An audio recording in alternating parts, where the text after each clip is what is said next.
Chapter 1137. Truthfully, all of these thoughts were simply running in the back of Lionel's mind. After two subsequent breakthroughs of the mind, Lionel's ability to split his attention had bloomed from just over a 1,010,000 to a number approaching 5 million. Such a thing could only be said to be both a blessing and a curse. When he was battling, bathing in blood, bone, and limbs, his mind was quite blank. All he cared about was calculating his next attack and making those before him suffer as much as possible. Rage colored his thoughts and took hold of his heart. There was only it, and everything else was a sheet of white. But when he saw her gaze, it felt like years of buried thoughts and feelings had all resurfaced at once. Something within him snapped, and whatever had been leashed within him was released, ravaging his body like a wild beast. He could still see that gaze now. In fact, he could piece everything that made it up. No matter how much he tried to distract himself with just how much was going on in his body now, no matter how much he tried to focus on something else, to put his mind to something else, nothing worked. He could feel her gaze, almost as though he was still looking into it. A hint of recognition, an odd curiosity, and then nothing. Her gaze didn't have any sadness, no remorse, no happiness, no glee. It was as though she was looking at the face of an acquaintance she had known long ago, a classmate that she remembered the look of and was mildly curious about just what they might be doing here. Visit. For a better user experience, Lionel wished he didn't have the ability to analyze everything so thoroughly. He wished that he could believe that it was nonsense and that he had seen wrong, that his memory was fallible and maybe his brain was playing a trick on him, forcing him to see the worst. But he knew that none of this true. As many minds as he had turned toward focusing on his body, he still had too many more left over, each of them picking apart every angle, every expression, every minute detail. Let alone just her gaze, he could measure out the beat of her heart, the perspiration of her skin, the slant of her lips, the wrinkle of her nose. He could see the shift in her body, the angle of her arms, the position of her feet, the state of her hands. In just a split moment, he had gained hundreds of snapshots of each. Her posture was too unmoved, her breathing too even, her heart too steady. Her hands didn't clench, her gaze didn't tremble, and her feet didn't shift. Worst of all, her lips were just fine. How many times had he warned her not to bite those soft, pink lips of hers? And how many times had she ignored him? It was a habit she had built up over so many years. So long as she was biting them, Lionel was certain that something was wrong, and he would have traveled through the gates of hell to make sure that she was okay. There was none of the characteristics of Aina he had come to know. The latest _SODIes are on _ website. Lionel didn't feel rage or anger. He just felt that the abyss that had been forming his gaze was now in his heart. It was a depth of emptiness he had never felt before, a level of nihilism he had never faced before. He had thought a lot about how this meeting after so long would go, but this was the last thing he had expected. Even indifference wasn't as bad as this. Maybe if she had been indifferent, then he could have concluded that she was still mad. But this wasn't that. Lionel's body descended into the pool of lava beneath him. The searing heat was practically like cool waters to his skin. It glided off of him and even his wounds without a sound as his swim pair of wings retracted in a flutter of falling feathers. 2 white gold rune marks appeared upon Lionel's back before slowly fading. An eerie sort of silence fell over everything. No one quite sure what to do. Seath was especially indecisive. He was the only one that had felt that aura from earlier. There was nothing that had changed between then and now. He didn't believe that this hidden individual would suddenly allow him to kill Lionel now that his breakthrough was practically finished. Feathers of white gold began to fall from the skies. There wasn't a single Luxnix family member that didn't recognize this phenomenon. Though it was extraordinarily rare amongst fifth-dimensional existences, to the point where only 2 could do it, Elodie and Miguel. The same couldn't be said for the 6th-dimensional members of the Luxnix family. So, this was a sight that many had seen before, or at least heard about. Visit. For the best known freedom experience, it suddenly dawned on them all that Lionel was a master of several branches, something that made them all numb with shock. From the start of the phenomenon to the end, Lionel didn't move, his head still angled somewhat downward. It felt almost as though he was in his own world and couldn't be bothered with everything around him. This place, he didn't want to be here anymore. Lionel slowly stepped out the pool of lava, walking up the slope, apparently not aware of just how naked he was. He thought it was a shame that his duality spear was destroyed. It was probably the most useful and appropriate for his battle style among the quasi-silver spears. Though the spear domain ring was able to repair spears, this was clearly beyond its limits. There wasn't even a single piece left. Luckily, Lionel's divine armor was a symbiotic part of him. After using, it was already in perfect shape. The sadness and relief of these two matters didn't seem to move the needle for Lionel one way or another. Without a care for those around him, he simply walked toward the 4 pillars. Seath frowned. He didn't know what those pillars were, but he knew that if he allowed Lionel to walk into them, he would be gone.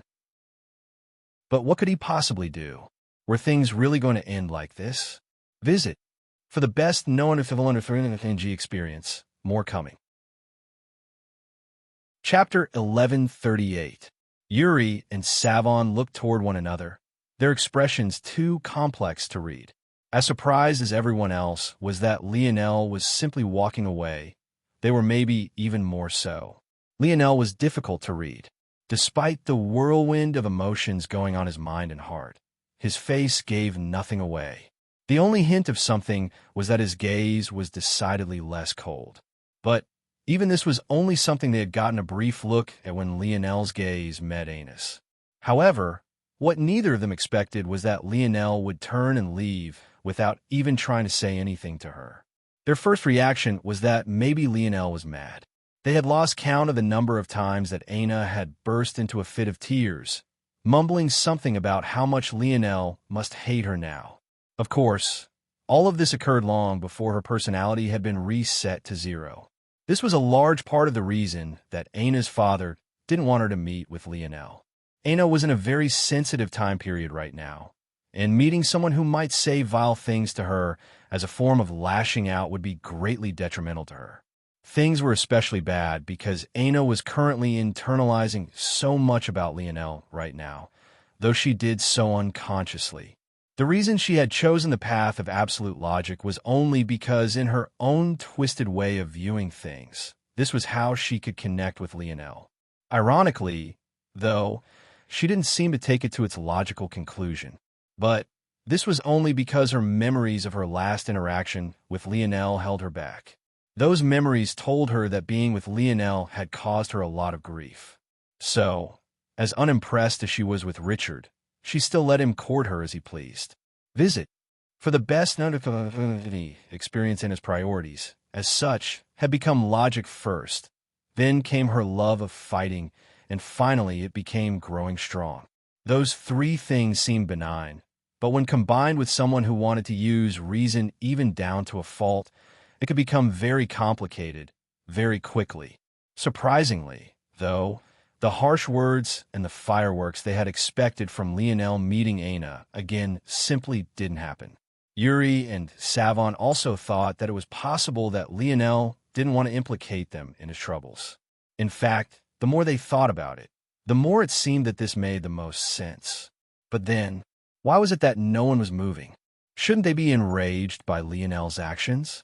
Shouldn't they be chasing him down now that the danger of his breakthrough had cleared? Why did it seem like they didn't dare to? Neither of them knew how to wrap their heads around this situation. They couldn't help but look toward Anna again, but she was still oddly silent. They couldn't grasp anything she was thinking. Of course, Seath was in an even worse position. He somehow felt like he was missing something important, something so important that it made his spine tingle. Suddenly, his gaze sharpened. Crown Air Viola. What was the name of this young man? Richard blinked. He hadn't said his name on purpose. Visit. For a better user experience, though the matters surrounding Eleanor's scandal had been pinned onto Gradier, his former fiercest competitor for the Crown Air position, he still didn't want the Luxniks to drag up the truth of those matters. If he admitted that Lionel was, in fact, Lionel Morales, the very same Lionel Morales he had used to slander his mother, then it was possible for it to be drawn back to him. Richard frowned. But now that Seath had asked, he truly couldn't avoid it. He was already the crown heir anyway, and it wasn't like the families were entirely buddy-buddy. Some underhanded schemes were inevitable. He said, "His name is Lionel Morales." Richard didn't know what he expected from saying these words, but the reaction he got was so fierce that he almost coughed up blood. Seath's aura shot into the skies like a pillar, making it difficult for the fifth-dimensional existences around him to even stand properly, let alone breathe. Richard rapidly retreated, his expression flickering. He realized then that this was a bigger matter than he had initially thought, but how could it not be? This tidbit of information was actually what had allowed him to secure his crown heir position, and it was precisely it that buried his competition. The name Lionel Morales had been stricken from the Luxnix family records. In the history of the Luxnix, this had happened only a handful of times, and never to a child who couldn't even walk on his own at the time. How could there not be a big secret behind this? The latest Corsodies are on website. Halt! Seath's voice boomed for several kilometers. His palm flipped over, a badge of some sort appearing in his hands. The moment it did, he tossed it into the air. An enormous commotion broke loose, a pillar of blinding light shooting into the skies. The expressions of several changed, especially those of highest standing like the rankers and the division heads. That badge was the Patriarch's emblem. In terms of rank, it was only beneath the Star Order emblem. When it was deployed, it had the authority not only to deploy the Feathersword Warriors, but the Star Order Council had the obligation to send representatives as well. With this emblem, the Patriarch essentially had 90% of the family's forces at their beck and call. Of course, the strongest forces were definitely those old monsters on the Star Order Council. But in general situations, just a representative or two from them was enough to deal with most problems. It had been just over 2 decades since the last time the Patriarch's emblem was used, and now it seemed to have been deployed again. Yet, inexplicably, as though he hadn't heard a single thing, Lionel continued to walk. Maybe the only change was that a pair of pants had appeared to cover his lower half. His placid expression made it seem as though he was entirely in his own world. The latest Corsodies are on website. Chapter 1139. Seath wasn't a fool. As things stood now, he and the Patriarch's faction were in a precarious position. Of course, his chair on the Star Order Council was practically set in stone, as was the case for every Patriarch before him. However, he simply wasn't satisfied with this. Of all the Patriarchs in Luxnix history, Seath would not only be the one with the shortest tenure, but he would also be, by far, the most emasculated. Ever since Miguel began to show his talents, Seath had fallen by the wayside, and this crown heir of their family had become the de facto Patriarch. In fact, many of Seath's roles in the family now were the very same roles he had had as the former crown heir. It was nothing short of humiliating to an extreme. While he was sweating over the daily tasks of the family, Miguel lived a life of leisure. He had all the resources he could ever want, all the access he could ever want, and even at certain clearances that Seath himself couldn't easily access. Seath had worked his whole life for the sake of claiming the Patriarch position, but everything he had dreamed and pined for was put on the back burner for a junior who didn't seem to care very much for the family to begin with. He couldn't understand why those old bastards couldn't see it. Miguel had no family in the Luxnix. He at most had thin blood ties twice or thrice removed. Among all those who called themselves Luxnix in the main family, he was probably the most attached, and he had clearly made it a point not to form ties that were too close to anyone else.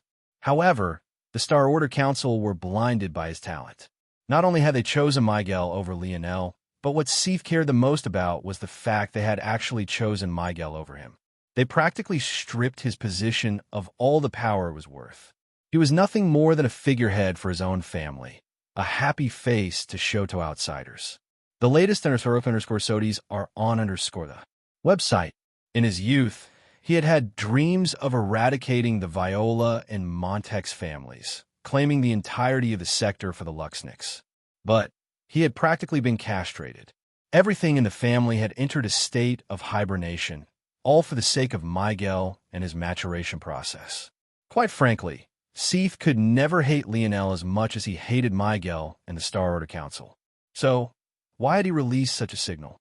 Well, wasn't it obvious? He hoped that whoever it was that was protecting Lionel in the shadows could make these bastards suffer. Only in this sort of chaos could he have the chance to rise again and become the patriarch that he was always meant to be. It seemed that in the years of arrogance the Luxniks had been fostering, they had been brewing animosity within their own borders, and for more than one person at that. Bang! The moment Pillar rose up, it smashed into an invisible dome above. The instant the Patriarch's emblem had activated, so too had the protective force art of the Luxniks estate. Visit. For a better user experience, beautiful and complex hieroglyph-like formations crawled through the skies, shimmering in golds, whites, and silvers as the call of a bird resounded. The pillar of light splitting into countless pieces. All across the Luxniks estate, thousands of feather-sword warriors were alerted, the pins on their lapels lighting up one after another. Their expressions only had time to turn serious before they all vanished as one. Back in the location of the battlefield, the blinding lights only seemed to continue. The number grew in size, the vague outline of several figures taking form. By the time it all faded, the feather-sword warriors all stood proud and tall. Of course, this number only included those that were currently in the estate and hadn't been deployed. In addition, there were no 12-point feather-sword warriors in sight, as they were the personal guard of the Star Order Council. However, this lineup alone seemed to breathe pressure into the air. Patriarch! The feather-sword warriors all respectfully saluted at once. The booming sound of their voices even dwarfed Seath's earlier shout. However, Seath made no move to command them. He was waiting for something in specific. He wasn't going to send these feather-sword warriors off to their death. That would do him no good. What he needed was visit. For a better user experience at that moment, a mountainous pressure descended from the skies. Whether by coincidence, an illusion, or maybe reality, the protective barrier of the estate seemed to glow with a fiercer light, even as the concentration of snow force more than doubled in an instant. In the skies, standing upon what seemed like nothing, an old man with a flowing white beard and hair appeared. His ancient robes fluttered in the skies, and his sharp eyes scanned the battlefield, taking it all in an instant. His hunched back did nothing to take away from his momentum. Who dares attack my Luxniks family? The momentum dwarfed anything Seath or the feather-sword warriors could match. This man would have been very familiar to anyone who had been at the gates several weeks ago. This man was none other than the Star Order elder that had sided with Sparking Star Order, Winged Star Order. The old man seemed to deduce that all of this was caused by Lionel in an instant. The thinking speed of a six-dimensional expert with such strong internal sight being far beyond what most could imagine. He immediately locked on a Lionel, his pressure falling down in waves. However, what he could have never expected was for that pressure to vanish like a refreshing spring breeze just before it could reach Lionel, and right as a light sigh rang through the air. Lionel, who hadn't turned his head back even once since he began to walk forward, even after all the oppressive auras rising to his back, was suddenly forced to stop his steps. Before him, an older woman wearing fluttering white robes stood. A cane of pristine white would supported her right side, and though her face was covered in the wear of age, it still carried the delicate touch of beauty. Visit. For a better user experience, she gazed toward Lionel with a complicated look, her eyes filled with regret, remorse, and sadness. For a moment, it seemed that everything had frozen. Chapter 1140. Empress Fox's gaze twinkled. This was the first time she was seeing her grandson in over 20 years. It was difficult for her to reconcile her emotions all at once. She couldn't help but cast her internal sight toward Noah as well, but when it came to the guilt she held on her shoulders, it was mostly related to Lionel. While she felt terrible about not being able to be a part of Noah's life the way she should have been, her negligence had almost led to Lionel's death. Her negligence was just one matter. Anyone could make the mistake of trusting the wrong person or people. However, the way she dealt with those matters after finding out ended up alienating the entirety of her family. Her husband wanted nothing to do with her. Her daughter could hardly meet her gaze without resentment leaking through. Her son-in-law couldn't stand to even be on the same planet as her. And the family she had sacrificed so much to protect seemed to show her day after day why they weren't worthy of her giving up much of anything. Empress Fox's hand trembled as it rose to Lionel's cheek. In the air, it seemed so very fragile. Despite the sheer strength of the woman who owned it, it felt as though the slightest gust of wind might cause it to collapse. It was only after her frail hand touched Lionel's face that it managed to gain some stability. However, the scalding heat of Lionel's skin didn't escape her attention at all. It felt as though it would burn her completely to ash, but she refused to take her hand away. Empress Fox looked up and into Lionel's eyes. There, she found a gaze that was impossible to read. The latest in her corsodies are on _the website. While everyone else saw indifference and apathy, Empress Fox saw something deeper. She could see that Lionel had been scarred by something. The realization made her heart squeeze with an inescapable pang. She could tell that this emotion was completely unrelated to her. Maybe it really was most accurate to say that Lionel met her with indifference. In fact, he couldn't be bothered to snap out of his previous headspace to register the fact that it was his grandmother before him. Empress Fox didn't blame Lionel in the slightest. All she felt was a surging will to protect him. This was her grandson, her baby boy. She would rather suffer through him looking toward him with indifference for the rest of her life, so long as he didn't have to suffer any pain or trouble.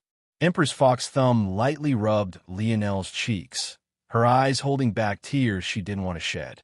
Northern Star Order. What is the meaning of this? Winged Star Order's voice was tinged with his frown. The name Northern Star Order spoke for itself. There were two categories of titles given to those who joined the Star Order Council. The first were unique names. These were decided by your method of battle, your ability, or any other unique affinities or proclivities you might have. But there was a second category of titles altogether. These were known as hegemonic titles. Visit. For the best known experience, hegemonic titles were passed down from generation to generation, though not so simply. It wasn't rare for a hegemonic title to skip over a generation entirely. In fact, to say it wasn't rare was a misnomer because it was, in practice, quite common for this to happen. In truth, even many of the Star Order Council were in the dark about how these hegemonic titles came about and what exactly their origins were. Only those who inherited the title would become privy to the information that came with it. Within the Luxnix family, there were only 3 hegemonic titles. The first was Snow Star Order. The second was Wise Star Order. And the final and most powerful of them was Northern Star Order. Empress Fox's generation had been greatly blessed. For the first time in Luxnix history, 2 hegemonic titles appeared in the same generation. And the most fantastic part of it was that this was all predicted to happen by the most recent Wise Star Order. 1 generation removed from Empress Fox, it was deduced by Wise Star Order that the Luxnix would soon have a great rise in talent. Over the next 3 generations, they would enter a wellspring of prosperity that would allow them to finally step through the final threshold and leave the 6th dimension behind. At first, it was unknown just how true this prediction would be. However, in the very next generation, not only was Empress Fox born, but so was her close friend and the inheritor of the Snow Star Order title. It was unprecedented in the Luxnix family's history. Not only had it been more than 20 generations since the last Northern Star Order appeared, but to think that it would appear alongside a Snow Star Order. The family realized then that the fortune told by the Wise Star Order was true, and they began to prepare. Visit. For a better user experience, the so-called state of hibernation mentioned by Seath wasn't by accident, nor was it solely due to Miguel. For 2 generations now, the Luxnix had experienced an unprecedented boom in talent, and they were overflowing. In truth, it could be said that they already had the strength to crush both the Viola and Montex family. But they still waited for the day the third and final generation would mature. Then they would sweep through the world in one fatal swoop. Unfortunately, over the years, they had made many mistakes. Their overconfidence, sometimes warranted, but most times not, was tearing their family apart from the inside out. Too many had forgotten that this Northern Star Order of theirs even existed. Or, more accurately, they too easily believed that she would simply fall in line just like she always had. But right now, Northern Star Order was no longer just that. She was a grandmother who had just sensed her grandson's pain. She no longer seemed to care about anything else. In fact, she completely ignored Winged Star Order. Little Leo, what do you want to do? Empress Fox spoke as though even if Lionel asked her for the moon, she would reach out and grab it. Lionel remained silent for a long while. A hint of sadness plagued Empress Fox's gaze. There was nothing that pained her more than her grandson being unwilling to rely on her. But, surprisingly, Lionel finally spoke. I don't want to be here anymore. Lionel's voice was cold, indifferent, and detached. And yet, to her, they were like the most beautiful melody she had ever heard. Visit. For a better user experience, Empress Fox finally couldn't hold back her tears any longer as they fell like droplets of rain gently sliding down delicate leaves. Okay, Grandma will take you away. Chapter 1141. The words felt like a tidal wave amidst a calm lake. Seath might have been aware of just who Lionel was, but it wasn't until Empress Fox spoke these words that this information was suddenly known to everyone else. Whether it was the unranked or ranked armed students, the division heads, the Feather Sword Warriors, or even Winged Star Order himself, they all felt as though time had frozen in place. Branch family member? Who had said such a thing? If the grandson of the Northern Star Order couldn't be considered to be a member of the main branch, then who could? If Winged Star Order hadn't called out Empress Fox's title, maybe many of them would still be in the dark. But who could dare to call themselves a Luxnix if they weren't aware of the importance of the hegemonic title? Elodie, who had been forced to use his just to keep a hold of his life, suddenly laughed bitterly. He had come to just in time to hear this news, and he wasn't quite sure of how to take it. It wasn't like having a Star Order grandparent was rare. In fact, all three of the Armheads could boast such a thing. Lionel had even already met the Wisdom Armhead's grandmother, Fluttering Star Order. However, having a hegemonic Star Order as a grandparent was a different matter entirely. Those that had been crippled under Lionel's blade deflated. They had spent all their lives hearing about the coming rise of the Luxnix and the importance of the Northern Star Order to all of this. If she wanted to protect her grandson from something, wouldn't it be too easy? The latest Sodies are on the website. Lionel's status had gone from beneath them all to countless levels above in the blink of an eye. And the worst part was that he had the talent and strength to speak for himself. Empress Fox smiled through her tears and lowered her hand from Lionel's cheek. Stepping to his side, she wrapped an arm around his and led him forward. The pair walked toward the four pillars as though there wasn't anyone else around them. Yuri and Savon's confusion reached a new height. They had no idea that Lionel had such ties to the Luxnix. If he did, didn't that mean that what they had done was unnecessary? But wait, did that mean he was keeping it from Aina? Why would he hide such a thing? Of course, they had no idea that Lionel had never kept anything from Aina, let alone the Luxnix. He had already spoken about even the Morales to her. It was just that he could only tell her what he actually knew, and he had no way of knowing how these families viewed or would receive him. In practice, he was correct to be so skeptical. Wasn't how things were going now evidence enough?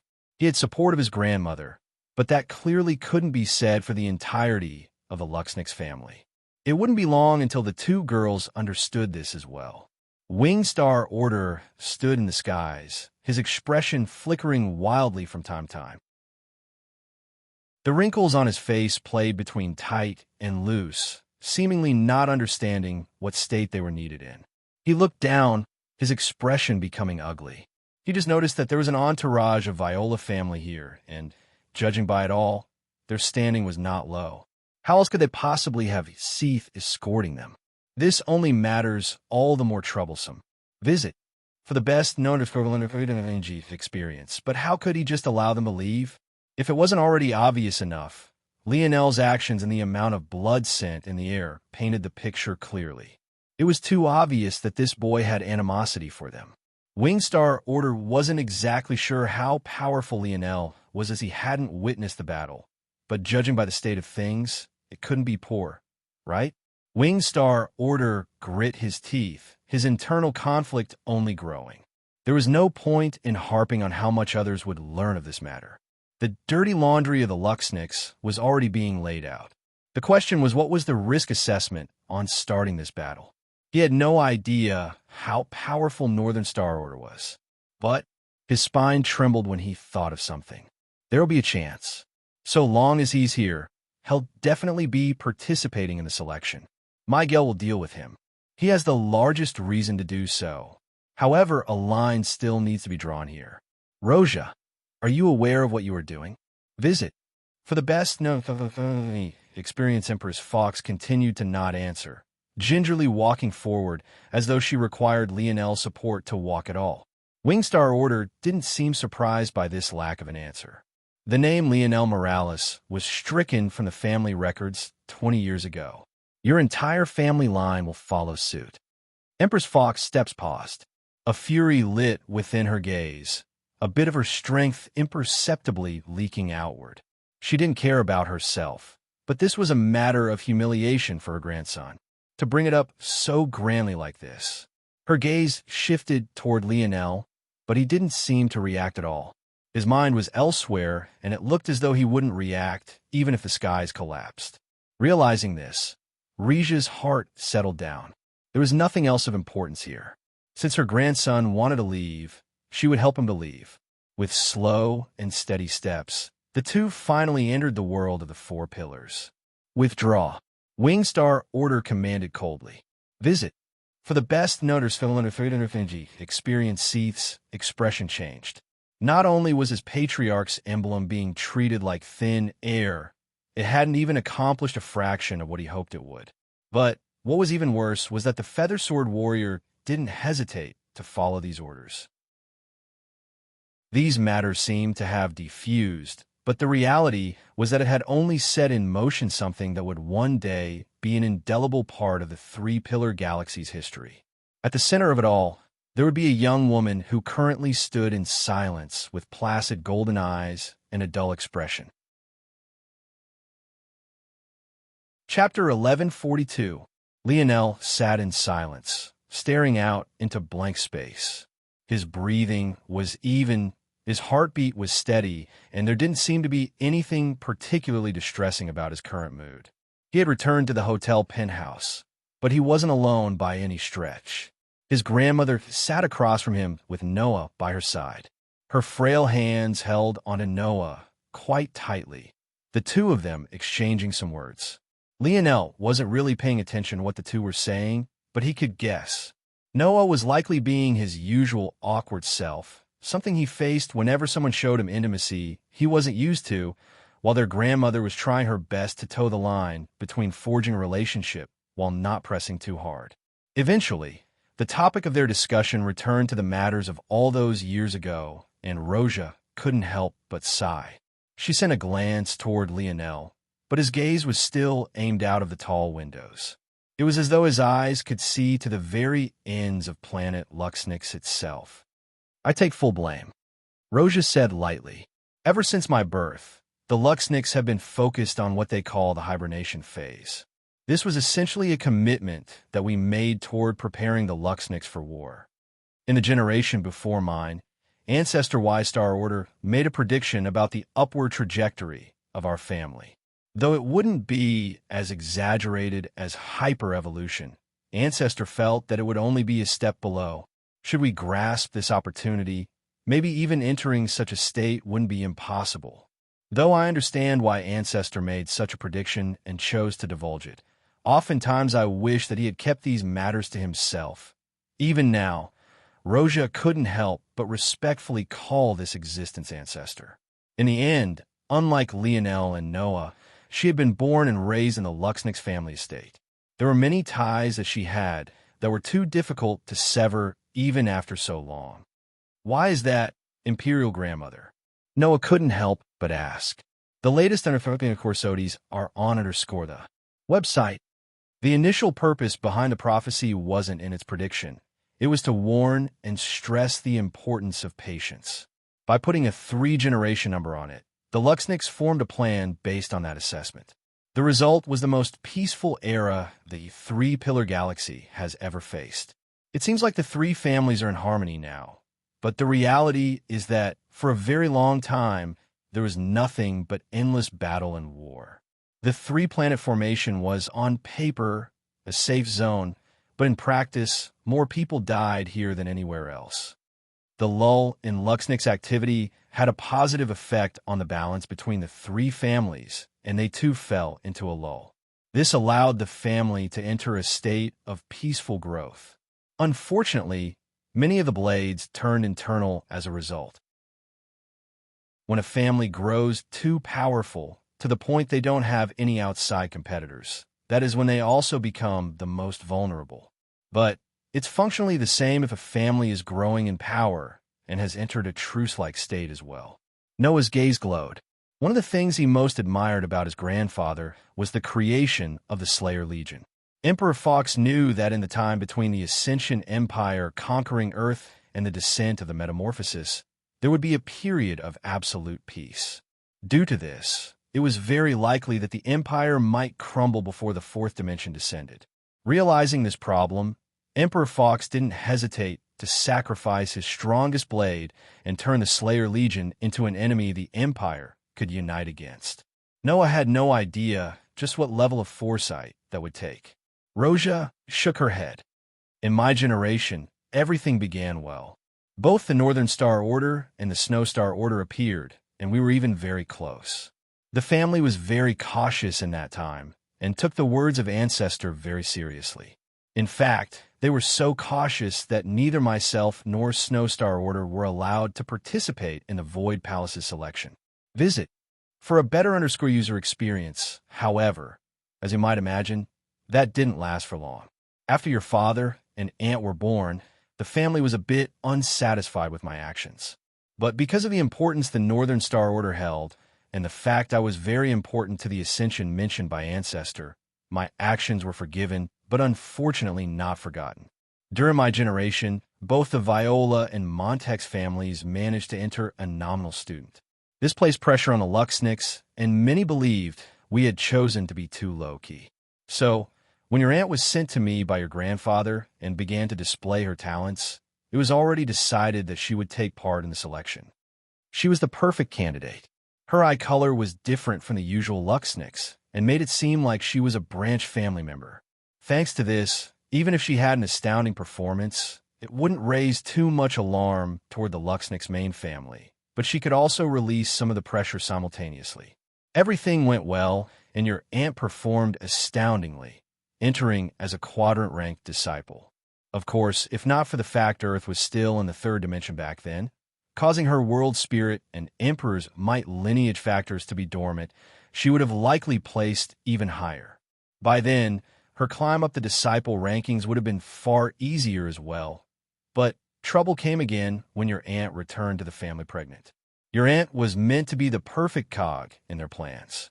She was just Luxnix enough to be a part of us, but just enough not Luxnix that she could be used as a tool. But your aunt didn't seem to acknowledge the fact that this was her use. Rather than marrying into a distant branch of the main family and birthing a pure breed Luxnix, your aunt had taken the same path I did. However, once again we were forgiven. I was the Northern Star Order, and your aunt had already become a galaxy-ranked disciple. What couldn't be forgiven, though, was that little Leo was simply too talented. Rija's expression darkened, an array of complex emotions flickering through her gaze and expression. The latest corsodies are on website. This was already the 3rd and final generation, and talents continued to pop up, but there was too great of a power imbalance. Our branch of the main family carried with it too much of the talent, and we had proven time and time again that we didn't listen. When your cousin was born, the fact he almost took your aunt's life was only one aspect, but the phenomena he brought with his first cry was a different matter entirely. To be born with an innate node was already rare enough. But to have one of the caliber of the Scarlet Star innate node was a different matter entirely. I was too naive. I thought that I had shown enough loyalty to the family, even leaving behind my husband and son to remain within the estate. I took on so much work, and my every day was breathed for the sake of the moment the hibernation phase would end. But that day when I saw your cousin, my little Leo, he had gone from a baby boy so large and full of life to one that couldn't even breathe on his own. His skin had paled, his eyes lost their color. He was crying. He never cried. He was such a good baby. Rija's tears fell like a flood, but her next words were laced with a dense cold. I killed him. I killed them all. Her hands trembled as though she was back there once again. She could see the cold gaze of the woman she had once called friend. She could see the impatient and condescending sneer of her husband. Everyone who had been there, looking over her grandson's small little body, watching as he struggled to even breathe without even lifting a finger, she killed them all. The very reason Miguel was an orphan, the reason he had no close relatives, parents, or grandparents to call his own, was precisely because Roja saw nothing but red that day. Visit. For a better user experience, and among those that fell, was the Snow Star Order of old. Chapter 1143. It took quite a long time for Roja to calm down after reaching this part in her story. The relationship she had had with Snow Star Order was very deep. They had only been born a few weeks apart and had grown up like sisters. They had practically been attached at the hip ever since they could crawl on their own. Even after so many years, Roja couldn't find it within her to get over that betrayal. In the moment, the fury she felt for the injustice her grandson had faced trumped everything. But when Snow Star Order's blood touched her palm and the last of her blood was drained away, it all hit her like a speeding truck. Not only did someone she thought of as a sister betray her, but now she had to suffer the weight and guilt of having killed her and her entire family as well. One might say that she had no reason to feel guilty, and she had only punished those that deserved to be punished. And maybe such thoughts were correct to have. Anyone who would do such a thing to a child simply didn't deserve to live. Visit. For the best known of experience, unfortunately, the human mind wasn't always strictly rational. For some time, Roja only blamed herself. Maybe if she had shown the family more support, maybe if she hadn't been so selfish in her choices, maybe if she had followed the rules of the family more closely, maybe things wouldn't have needed to go so far. Roja understood why Snow Star Order had done what she did. While Roja seemed to always be able to live life the way she pleased, choosing the husband she wanted, allowing her daughter to do the same, raising a family of her own, and even benefiting with talented children and grandchildren as a result. Snow Star Order never got this chance. In fact, in a lot of ways, her life was made harder due to Roja. Roja got to pick her own husband, but Snow Star Order's marriage was arranged. Rija's daughter was the gem of the family, but Snow Star Order's own offspring were mediocre at best, unable to match up to the talent of their mother. Rija's daughter once again got the right to choose her own husband, but Snow Star Order had to watch as her own daughter was forced down the same path as herself. When Snow Star Order saw that Rija's grandchild was still far more talented than her own, maybe if one chose to be sympathetic, they could at least understand her thoughts and the motivations behind why she did it. While on the surface the reasoning was to bring more balance to the family and rein in what power Rija's branch seemed to be accumulating, the truth underlying those actions was jealousy. The latest _Corsodies are on website. That day I was barely able to stabilize the situation, but I wasn't sure what else to do. The Scarlet Star innate node is especially volatile and difficult to handle. It was one matter if little Leo was perfectly healthy, but having already barely survived one operation, there was no telling if he'd be able to survive another. At the same time, while I held fury for their branch of the main family, The child that was given little Leo's innate node was innocent and couldn't make decisions of his own. However, at the time, it really seemed like the little one would suffer due to the decisions of his seniors. Assimilating another's innate node isn't rare, and there's even quite a large black market for it. However, how well it works is highly dependent on what the node is and how it fits with your affinities. While the little one had the important star and light elemental affinities, he lacked the fire affinity. In addition, even if he did have it, the Scarlet Star innate node is a different beast altogether. Rosie took in a deep breath and sighed. For a while, it seemed that the family would lose both geniuses. Little Leo was very weak and frail after losing innate node, while Miguel was constantly suffering backlash. If not for the preparation Snowstar Order had made, Miguel would have died long ago.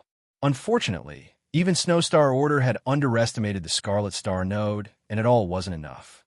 Seeing how things were going, even at the sacrifice of an innocent child, I was willing to attempt to transfer little Leo's innate node back to him. After all, though both children were innocent, I couldn't possibly choose another child over my own grandson, right? Plus, what life did Miguel have ahead of him? His living would only complicate the family's internal strife in the future. Visit for the best NG experience, but it was then that little Val returned with your aunt. Back then, he was rightfully furious. If not for the guilt I harbored in my heart, it was likely that there would be no Luxnick's family remaining. I know that he was right. Snowstar Order wouldn't have done what she did without the consent of the rest of the Star Order Council. And I knew that Snowstar Order's family had ties to many other main family branches due to her and her daughter's arranged marriages. But I still couldn't bring myself to allow it. I will be as honest and upfront with you two as I can. I was weak, and I was always too tied up with former ties. Due to that, I ended up alienating your aunt and your mother, as well as your uncle-in-law and your father. I relied on my relationship with Eleanor to get Velasco to promise not to seek revenge. However, in return, they both resented me for it. Regia's gaze grew a bit misty. Visit. For the best notice of experience, her son-in-law was a man she never saw without a smile on his face. He always had a joke to tell or a prank to pull.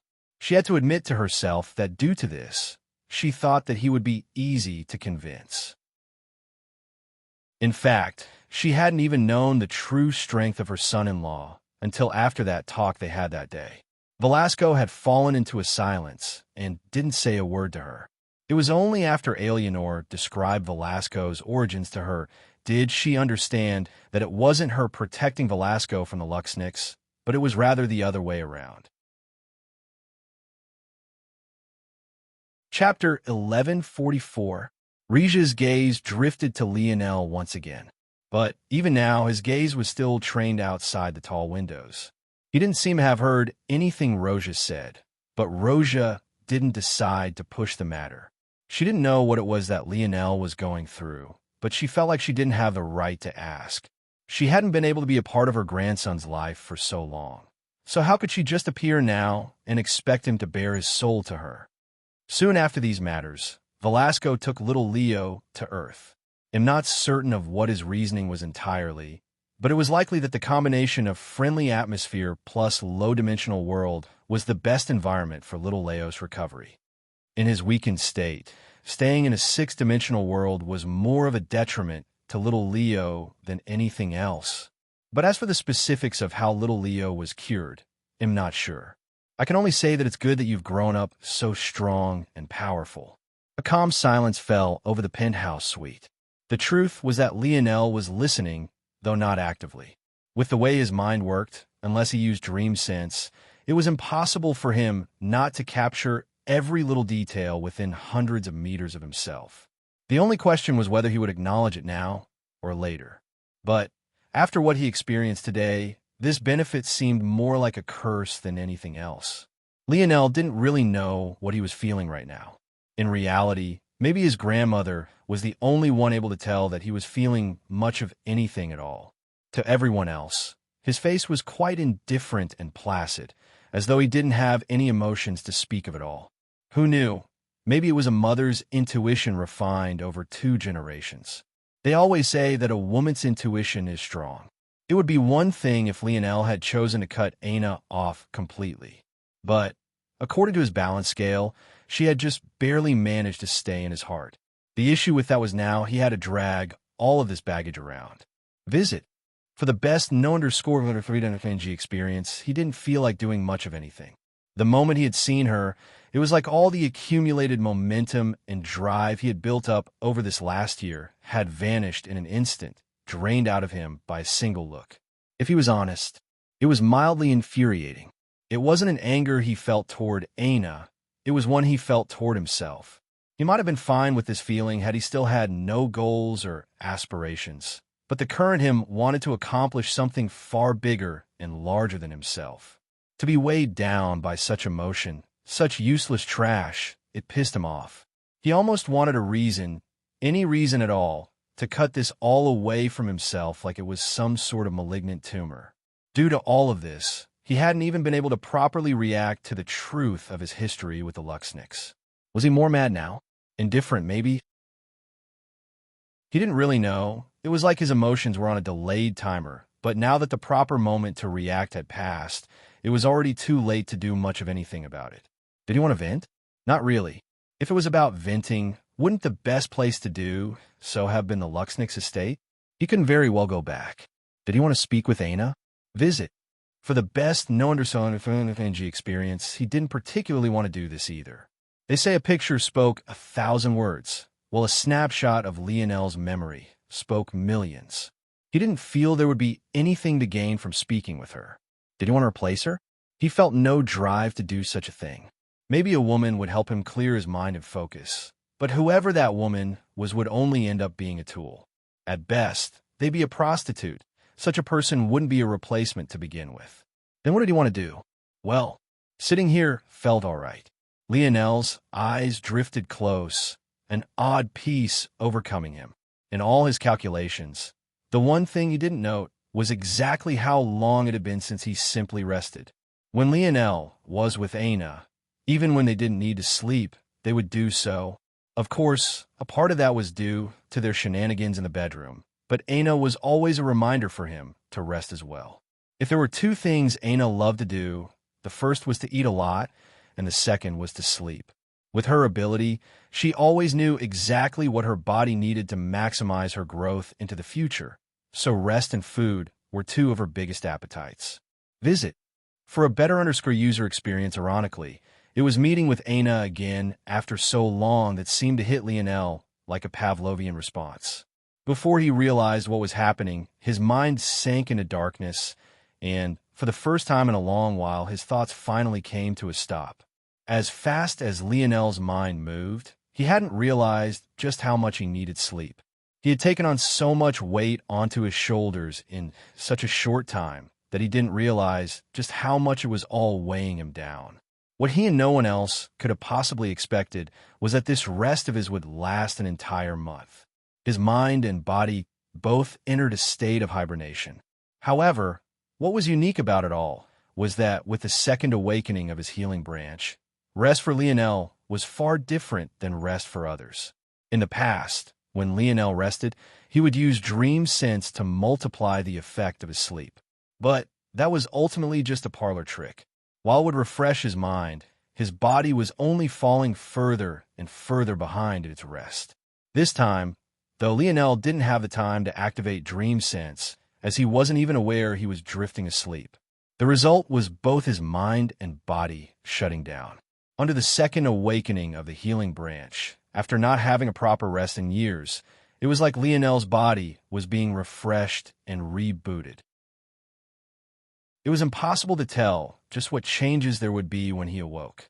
By then, though, it would be time for the selection to begin. The latest _SODIs are on the website. Chapter 1145. Eleanor sat by Lionel's bedside, her expression one of endless doting. Every so often, she would glide a shimmering towel across her son's forehead as though she couldn't stand the slightest hint of dirt or dust touching him at all. After Lionel met with her mother, Eleanor thought it would be easy to finally swoop in and see her son. But The result was actually outside of her expectations. What was something she had been looking forward to for decades became something her hands trembled at the thought of doing. In a lot of ways, Lionel falling into a deep sleep like this was a great help to her. She got to be by her son's side and take care of him without the weight of 2 decades of baggage. She felt more at peace now than she had in a very long time. Her eyes glistened with tears when she thought of all the milestones she had missed. Though she could watch them through Velasco's eyes, it just wasn't the same. She didn't get to watch Lionel take his first steps or be there for his first day of school. She never got the chance to watch any of his football games or teach him how to impress the girl he liked. Eleanor smiled lightly, soon beginning to giggle beside herself. Her husband had always said that the worst people to ask for advice on women as a man was other women. Do you think a gazelle is going to teach a lion how to hunt them? That was what her husband had said. Velasco suffered the pinch of all pinches for saying these words, but thinking back on it now, Eleanor couldn't help but laugh. Her husband was always saying wild and outlandish things. Compared to him, her son was definitely the far more handsome and refined gentleman.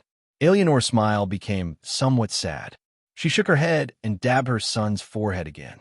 Her son was so perfect. How could any woman make him go through such things? She didn't like this Aina at all. If it wasn't for her worrying about how her son would react, she would have taught that girl a lesson a long time ago. The latest __sodies are on _ website. I will change the bed sheets again. Eleanor transferred Lionel to another bed and replaced the sheets once again, even swapping out the pillows. If Lionel had been awake, he would have known where his meticulousness came from. Aina had always said his room was frighteningly clean and tidy, but witnessing his mother change bed sheets twice a day, despite the fact he was giving off next to no impurities at all, would make Lionel realize there was always a taller mountain somewhere.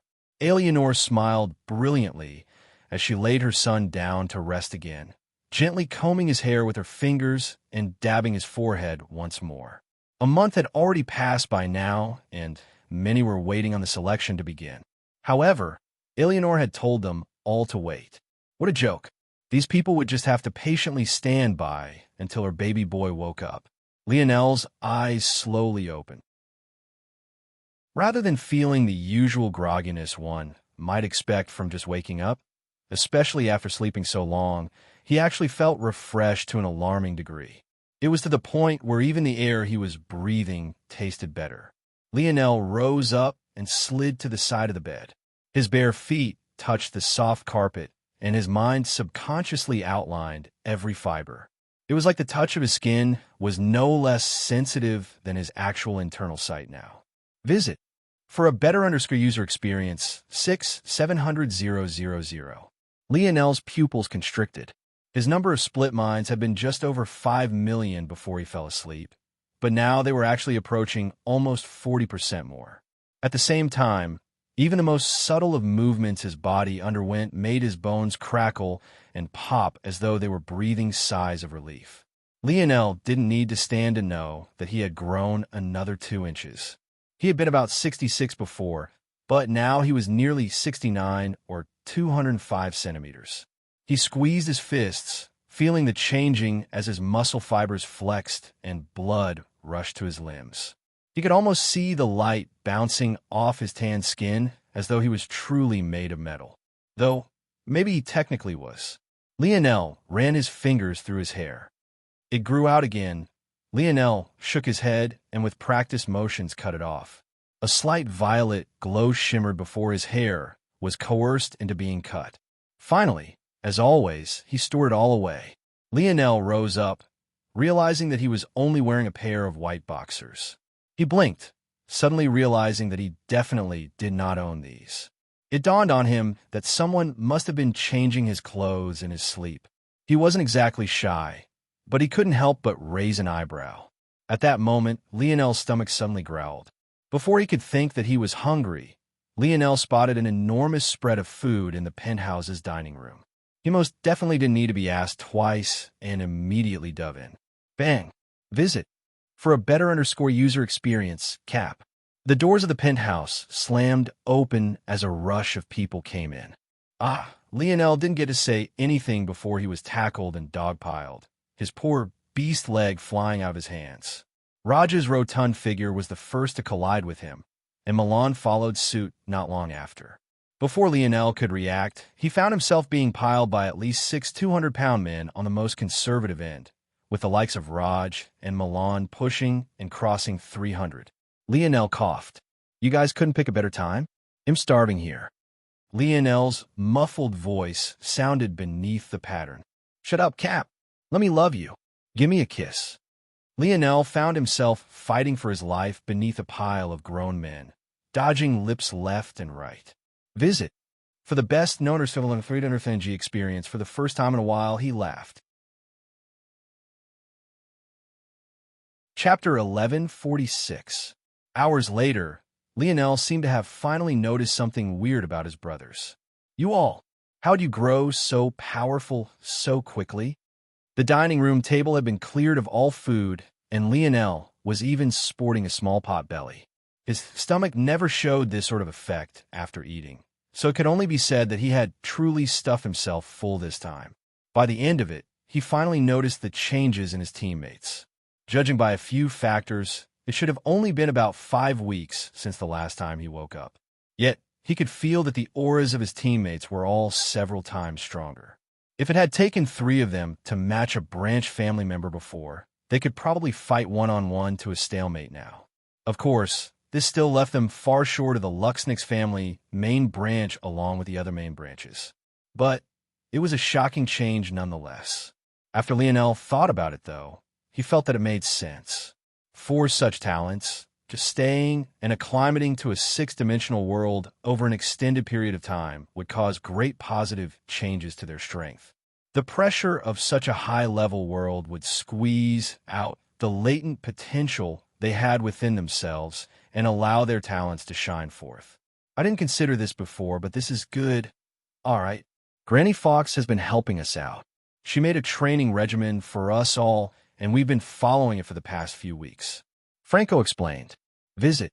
For a better user experience, Lionel's brows shot up. It took him a moment to realize that Franco was actually talking about his grandmother. His lip curled into a smile. "Oh, what did she make you guys do?" The dining room suddenly turned quiet. Even Alan's face tinged with red as he pushed his glasses up his nose, unwilling to make eye contact with Lionel. The only one who seemed all right was Milan. "She put us through a routine of cardio and stretching, nothing major. She just said that we had the talent. It was just that our bodies had not been placed under appropriate pressure." Lionel's gaze immediately picked up the weird gazes of everyone when Milan said stretches. Suddenly, he felt a great camaraderie with the brothers around him. He, too, understood the complex emotions associated with working on your flexibility. Even to this day, he hadn't allowed anyone to see him stretch using that technique he got from the Valiant Heart Zone. As for Milan, of course he was uncaring. He took his flexibility the most seriously of all of them. Despite his 300-pound frame, he had actually spent quite some time as a gymnast and even dabbled in ballet. Milan surprisingly took them both quite seriously, so he was rarely made fun of for it. Lionel was filled with sympathy. Visit. For the best known experience, the location was Planet Montex. Of the 3 families, they seemed to be the most silent. However, the training their youths had been undergoing was anything but. Much like their tall mountains which pierced through their atmosphere and gave their world devilish horns, they too were stoically persistent. Maybe due to this, or by coincidence, Planet Montex was chosen as the starting grounds for the selection. After over a week of delays, the selection was finally beginning, and the pent-up anticipation seemed only steps away from blowing. Amongst the Montex family youths, there was one particular young man that Lionel would recognize very well. That day in the Dimensional Cleanse trial zone, in order to claim the 5th dimensional piece, Lionel had been forced to fight not just 1, but 2 people. One of those 2 people was Richard. The other was Higlis, a young man who wielded an enormous hammer with the weight of a small mountain, who knew what the odds were of meeting 2 potential heirs of this 3-pillar sector at once. But all that was important was the fact that Higlis hadn't forgotten Lionel. He too had wanted to rely on the fifth-dimensional layer to maximize his chances at becoming crown heir. Unfortunately, he wasn't as meticulous or scheming as Richard. The result was that he was still vying for position while Richard had already claimed his crown heir position for himself. To Higlis, this selection was the opportunity he needed to secure his position for life. So long as he could become a nominal disciple, he was set. But of course, this wasn't the limit of his ambition. Visit. For the best known film of Reed and experience, many forces converged on a planet Montex. Among them, the Montex, Viola, and the Luxniks weren't the only ones. There was also Raya's Sage family and numerous others who could only be considered to be a step beneath the three pillars. Within this throng of people, Lionel, his brothers, and his friends could be considered to be the most leisurely. While others were scrambling for position, they had already found their seats. It was unknown what was being planned, and even Lionel was still unaware that the overseer of this event was actually his own mother. But the Void Palace had set aside a large arena. Or, more accurately, the Montex had one built at their behest. Lionel assumed that there would be some group challenges ahead, or else Fluttering Star Order wouldn't have tried to invest so much into branch family members. But he wasn't sure if this was set in stone, or if Fluttering Star Order had only been preparing for the possibility. By Lionel's side, his grandmother held onto his arm like a frail old lady. One would think that she had a step in the grave already, but judging by her current vitality, living for several hundred more years wouldn't be a problem in the slightest. At the moment, Rija's mood was very good, as Lionel's attitude toward her after waking up was far better than what she had expected. She thought that Lionel hated her, when the reality was just that Lionel hadn't been in the mood for pleasantries previously. Even knowing his grandmother's role in protecting the Luxniks, he didn't hate her. In fact, he quite appreciated her. Wouldn't Lionel be too much of a hypocrite if he hated his grandfather's actions on one end, but was all right with genocide on another just because he had been wronged? If anything, of all his relatives, his grandmother's personality was the most in line with himself. Visit. For a better user experience over the last few days, the grandmother-grandson pair had become a lot closer, and Rija's wrinkles seemed to vanish one after another the longer she spent smiling. She hadn't felt so happy in a very long time. She almost didn't care what the Luxniks did from now on. Like this, the arena which could house millions was slowly filled to the brim. Chapter 1147. Lionel split a bit of his attention to pay attention to the surroundings. Truthfully, the idea of joining yet another organization made him feel pretty weird on the inside. It could only be said that his luck wasn't the best when it came to such things. Though his relationship with Camelot, the Slayer Legion, and Valiant Heart Mountain could all be considered to be positive now, though the latter was now destroyed, the rockiness he had experienced at the start of his relationship with them was still firmly imprinted onto Lionel's mind. After leaving Valiant Heart Mountain, Lionel had truly thought that he would never join another organization again. He had plans to simply build up his own faction until it was time for the Morales family's Air Wars. Though Lionel didn't know how the Morales saw him, or if they might treat him the same way the Luxniks had or not, he had enough reason to believe that so long as he won these Air Wars, wouldn't matter. The fact that he had two of their most important family heirlooms in hand spoke for itself. After learning about the Void Palace, though, Lionel realized that he didn't really have much of a choice in the matter, whether he wanted to or not. If he had aspirations of reaching the pinnacle of the dimensional verse, joining the Void Palace was a must. To describe the importance of the Void Palace in the simplest way possible, they were the guardians of the human domain. The latest Corsodies are on website. Any dream Lionel had of uniting the dimensional verse would, without a shadow of a doubt, have to pass through them. It could even be said that becoming the head of the Void Palace would be a shortcut, at least to claiming the human domain, that is. Even if this wasn't the case, the Void Palace had vast stores of information Lionel couldn't miss out on. Whether it was information about other domains, thoughts, and ideologies Lionel had never touched before, or even something as plain as techniques and styles, Lionel had to grasp them all. It was a foothold of such importance that he could only grab onto it. Lionel had always had a phobia of missing out. Of course, this wasn't a phobia about events or people, but rather knowledge. He hated the idea of taking less efficient paths simply because of his own ignorance. He had experienced that feeling all too often since he entered the dimensional verse. One such example was the truth behind why so many of the youths participating in the selection had stopped at Tier 7. Even Richard, the crown heir of the Viola, was only at Tier 8 currently. Of course, the obvious answer was that the Void Palace only accepted those beneath the 6th dimension. But this was just one layer of the answer. Firstly, if they accepted those beneath the 6th dimension, why stop at Tier 7 or 8? Wouldn't it maximize your chances if you continued to the quasi-6th dimension level? That would still meet the requirements, right? Visit. For the best known energy experience, you could say that maybe these geniuses simply hadn't had the time yet. But this answer only made sense for the first few times. Oddly, though, every expert Lionel ran across as they continued to flood this arena were all the same. There were simply too many of them for it to be a coincidence. They couldn't possibly all be too young, right? Then there was the second oddity. Why beneath the 6th dimension? Weren't there talents of all levels to be found everywhere? The former guild head of the Milky Way Guild, Augustus, was a great example. Augustus was a special sort of talent, able to enter the 6th dimension while bound by the constraints of a 5th-dimensional world. The difficulty in doing so was astronomical.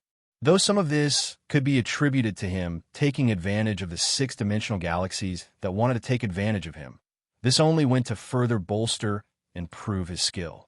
However, according to the rules of the Void Palace, they would reject him no matter what. When Lionel asked his grandmother about this, it was only at this point that he managed to understand why this was. The 6th dimension was an important crossroads and was divided into two major paths. First, there was a conventional path which essentially reboot and reframe the progress you made in the previous 3 dimensions. Visit. For a better user experience to explain it as simply as possible, with the conventional path, your 6th dimension would become a rerun of the 3rd dimension where you would form more and strengthen your innate nodes. Following this, the 7th dimension along this path would be redo of the 4th dimension where you would once again strengthen your body. And the 8th dimension would become a reboot of the 5th dimension. Of course, those who took this path would still be able to become extremely powerful and weren't necessarily worse off than those who took the opposing path. However, while they weren't necessarily worse off, it would be impossible to reach the ceiling of those who took the other path, also known as the God Path. Should one choose the God Path, they would have a chance to reach the true peak of the dimensional verse. Of course, once again, those that chose the conventional path weren't necessarily weaker, and there were many who chose this path that could match top experts of the God Path. However, without fail, the strongest individuals of the dimensional verse had stepped onto this second, unconventional path. In order to take the God Path, however, one needed to start early. The priming for diverging and taking this route began at Tier 7 of the 5th dimension. Using that buffer period, one could slowly begin to mold themselves and prepare. Once again, Lionel realized that he had almost missed out on something greatly important. He couldn't help but feel that his dad was really too casual with informing him about such things. How could he pick any path other than the God Path? Visit. For the best experience, Lionel's gaze suddenly shifted toward a certain direction, an aura of pure white gold descending as the Luxnix family arrived. Sorry everyone, I started on DD chapters really late today. Oh man, but you guys are probably used to late chapters by now. More on the way. Chapter 1148. The arrival of the Luxnix could only be said to be quite grandiose. Being the last of the 3 major families to arrive, they seemed to have made it a point to make a statement. But maybe this only made sense. After 3 generations of slowly biding their time, they could finally see success on the horizon. This selection would be the time for them to rise. An enormous golden bird flew through the skies. And yet, somehow, it carried not the slightest hint of a shadow. If Lionel had to describe it in just a few words, he would most definitely choose golden phoenix. It had a long and slender neck of perfect groomed plumes. Its wings gently flapped despite its size, wafting about intoxicating scents and unintrusive winds. Its tail feathers sparkled with delicate patterns, filling all those who saw it with awe. A sonorous call left the beak of the majestic bird. It rang through the arena like the clanging of a silver bell. Somehow, it didn't feel annoying in the slightest, but rather filled one with amazement and worship. By now, Lionel would have usually looked away, displaying a sheer lack of interest. However, he wasn't the type of person to fake what he was feeling, at least not when it came to matters that weren't superficial. While others saw a bird, Lionel saw one of the most elaborate and complex force arts he had ever laid eyes on. Regardless of how he felt about the Luxnix family, he didn't take his eyes off of it, his gaze filled with curiosity and awe. Visit. For the best known experience, whether it was the lack of shadow, the wind-movement ratio, or even the number of people it could carry, everything about this bird seemed to defy the laws of physics and left Lionel intrigued. Creating such a lifelike creature was definitely something the Camelot magic system couldn't accomplish. While the Camelot magic system was good at taking artistic conceptions and functionally applying them to an attack or defense, it didn't have the malleability to form such a lifelike creation. Lionel wasn't very surprised by this. If one magic system could accomplish everything, then there would never be a need for so many to exist. This was especially so for force art languages. Lionel knew 3 currently. One was the Morales family's crafting arts, the second was the Camelot mage arts, and the final was the very first he had ever learned, the nameless force art capable of transcribing abilities into an art. Of them, Lionel was the most unfamiliar with the third. He always had at the back of his mind just how dangerous the person who could use this ability was, but that was about it. At the level he had comprehended it to, he could at most copy low-level abilities that couldn't even really be considered to be at the first level of an ability index. Within the piles of Luxnix core texts and teachings Lionel's mother had left behind to him, the Luxnix family's force art discipline was detailed within it as well.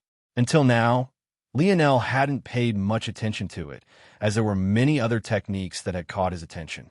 But seeing it all at work before him left him astonished.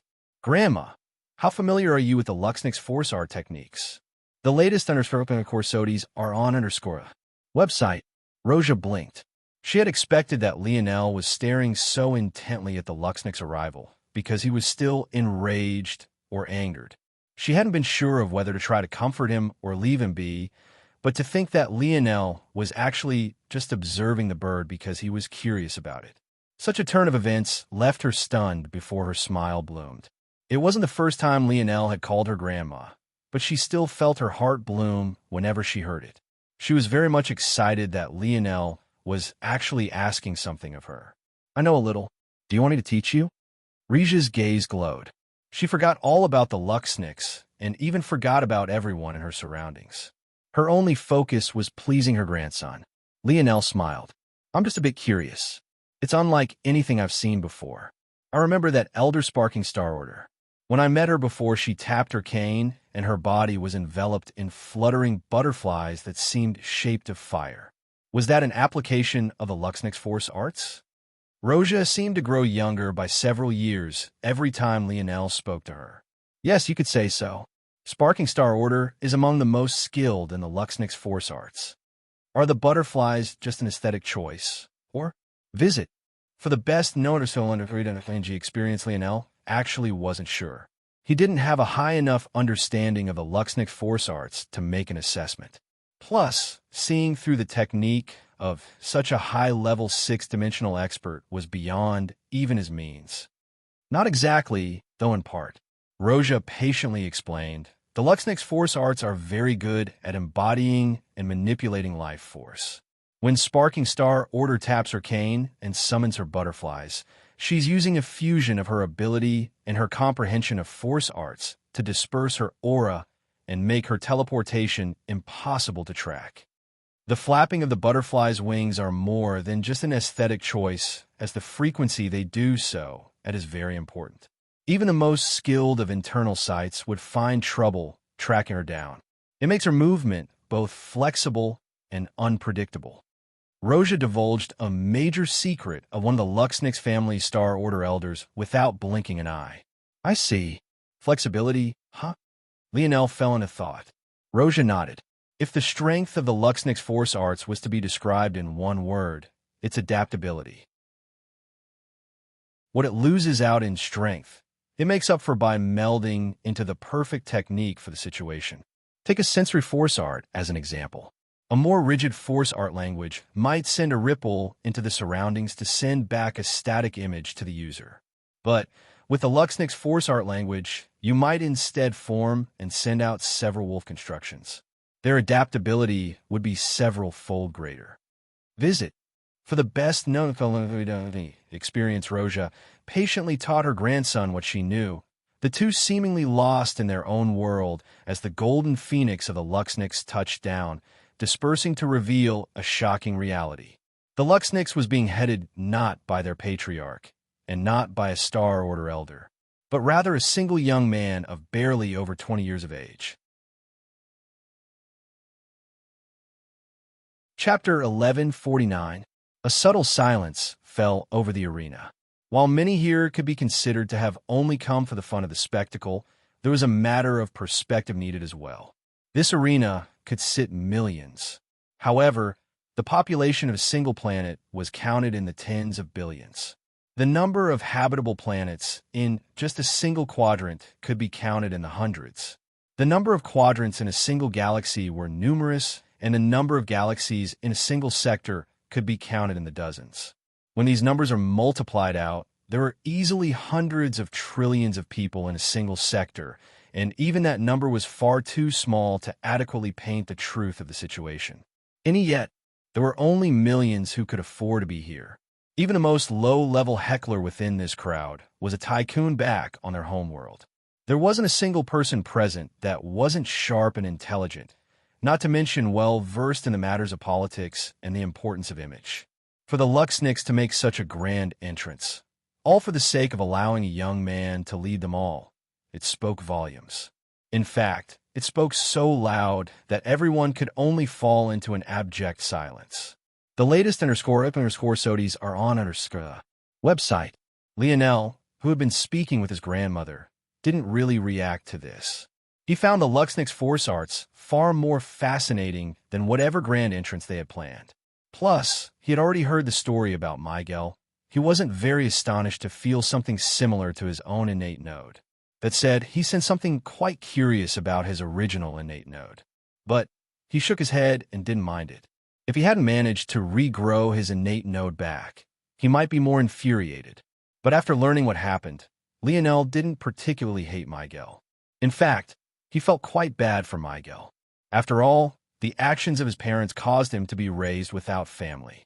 Lionel had seen what a lack of familial love could do to a person.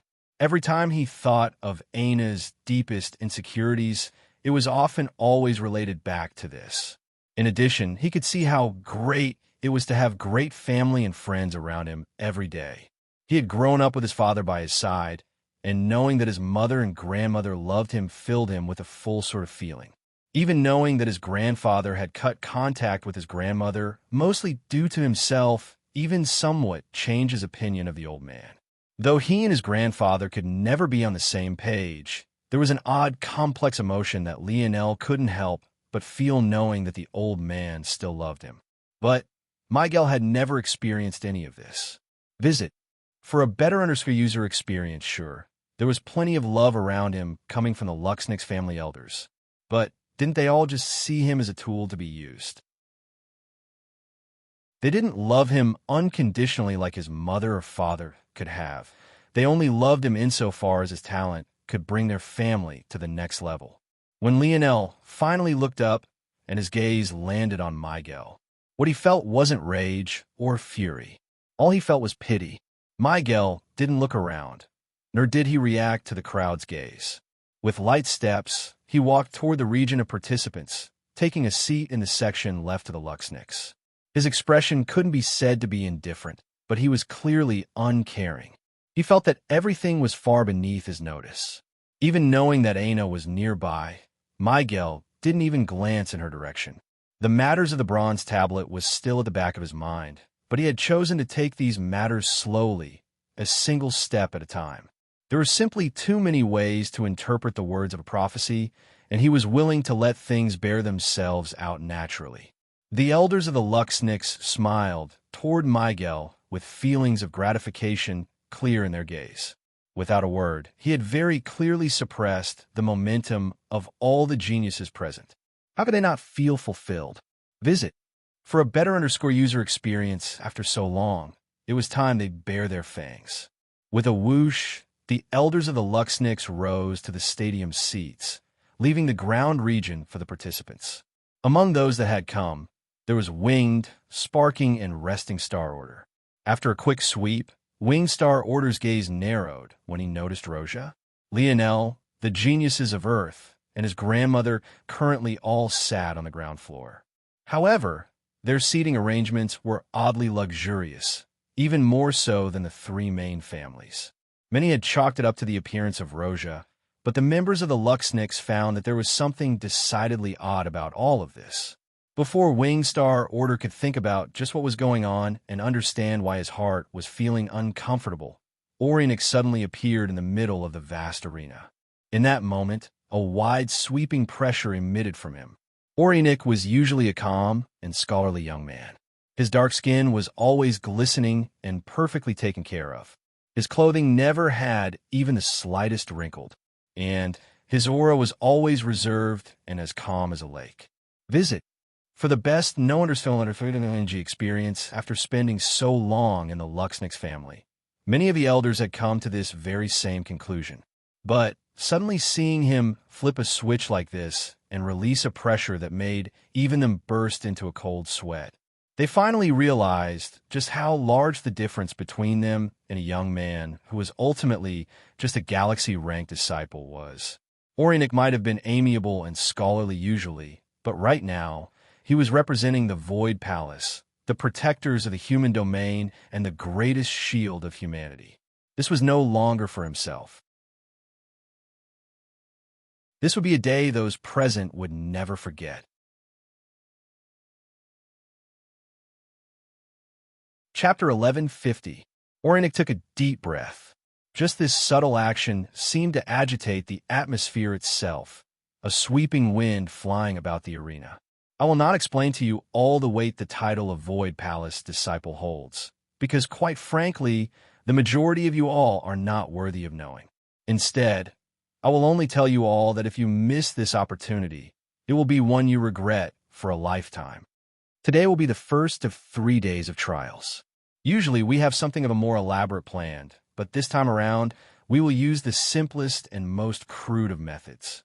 What Orionik didn't explain was that this was due to the actions of Lionel's mother. In order to allow the youth of Earth more spots to be selected, it could be said that she abused her power to expand the selection. This wasn't exactly rare, as many overseers would do similar things when they were sent back to their home sectors.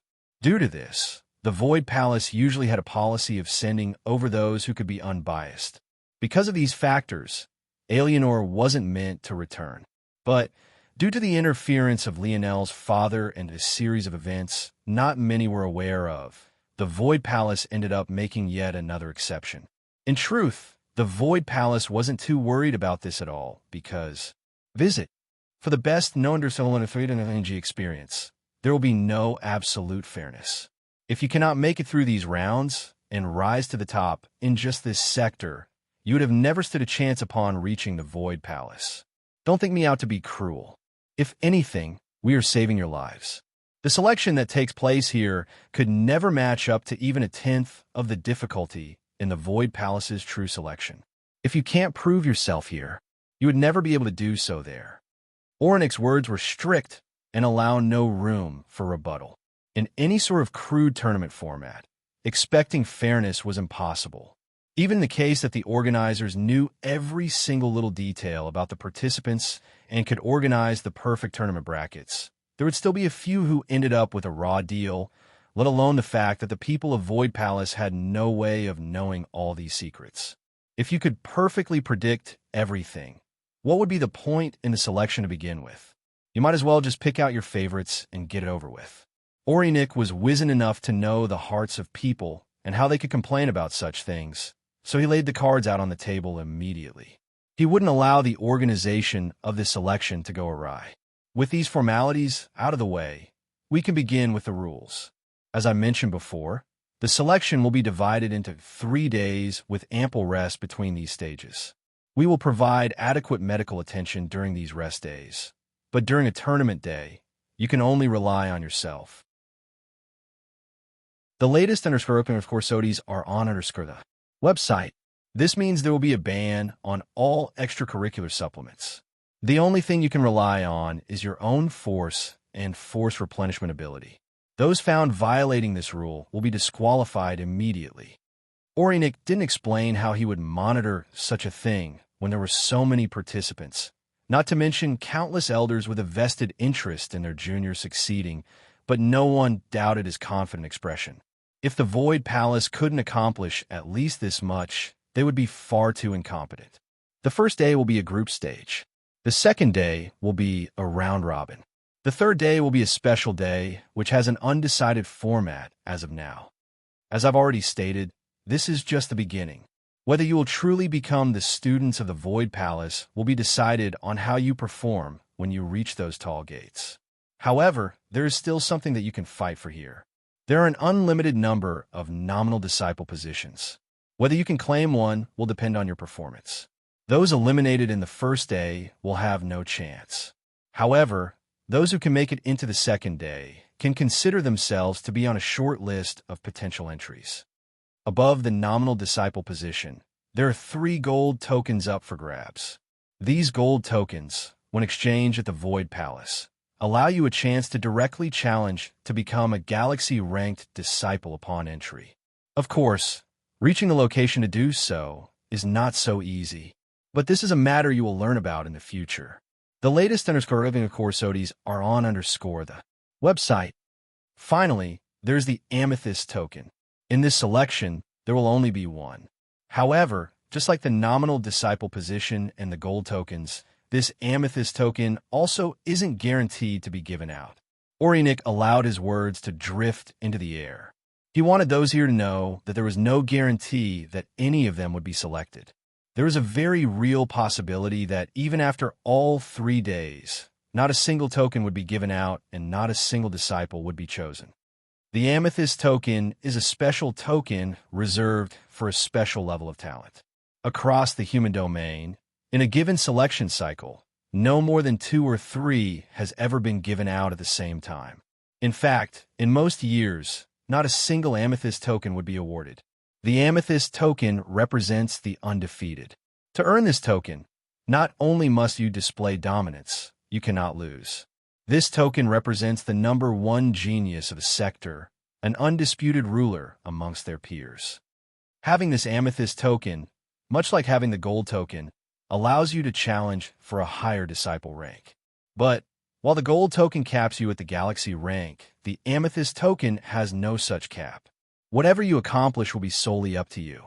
The gazes of the youths all glowed with a fiery light.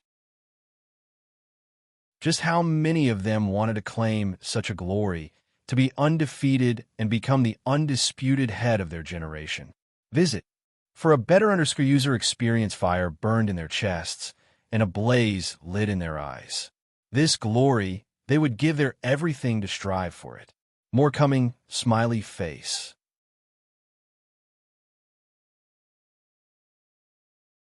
Chapter 11, 51. Orinik's expression didn't change when he saw this, but he inwardly sneered. Orinik wasn't the kind of person to actively condescend. Or, it was more accurate to say that most who won to the Void Palace had had their arrogance beat out of them long ago. The focus of the Void Palace was presenting a single shield to the outside world. There was no individuality, no room for self-esteem and pride. There was only the task at hand and your role in said task. Despite its name and despite the prestige that came with being a part of them, the Void Palace was essentially the military. Nothing more, nothing less. To see all of these people being so excited already filled Orinik with one layer of disgust, as he too had once been one of them. But seeing them actually pine over a reward as exclusive as the amethyst token was enough for him to want to vomit.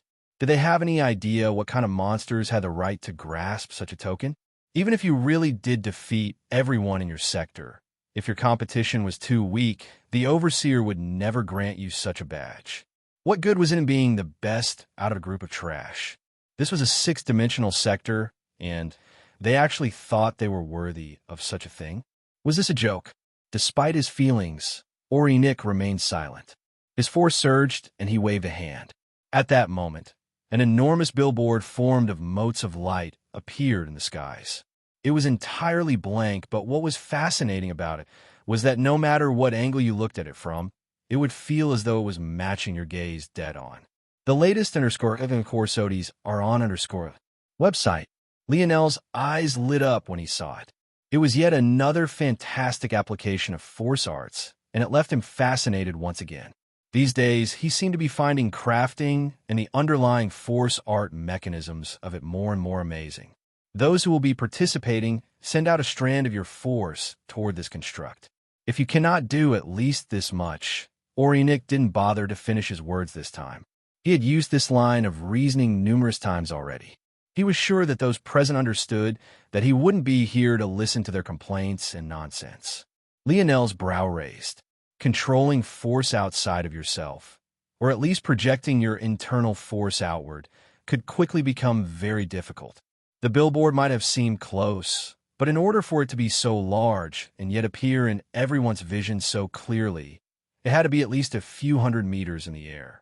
Lionel could have never imagined projecting his force out so far before he grasped level 2 spear force. At least that was the case if he wasn't using his bow. Of course, since then, he had become far more skilled. In addition, after learning many of the Luxnix family's techniques, he had grasped many force manipulation techniques that would make this not too hard to accomplish. But this simple test made Lionel realize just how large the gap was. At that moment, an arrow shot into the skies. It streaked upward with a blazing speed before it pierced through the billboard above. Visit for a better user experience while the arrow continued to fly higher before eventually rushing down below and crashing into the protective force arts that safeguarded the observers. The force that had coated it was completely stripped away. The billboard began to flicker, and a long string of numbers appeared. 0000001. There was no name assigned to the number, but this didn't seem to matter. To the Void Palace, your name was meaningless until you became one of them. All the billboard checked for was your dimension and then tied you to a number. Number 1 it is. A youth with a boisterous laughter held up his bow proudly. He didn't seem to be from one of the 3 main families. In fact, he was from a family just beneath the main 3 and, on the surface, at the same level as Raya's Sage family. His actions seemed to result in a cascade of events, numerous streams of attacks rushing toward the billboard as many hurried to get their spots. One number after another began to appear in the sky, each with their own unique force signatures. It seemed impossible for one person to impersonate another, even when they used the same exact force. Orinik's internal sneer only grew fiercer. He could sense many six-dimensional experts trying to squeeze themselves in, though they masked it by using fifth-dimensional force. How could the Void Palace be so easily fooled?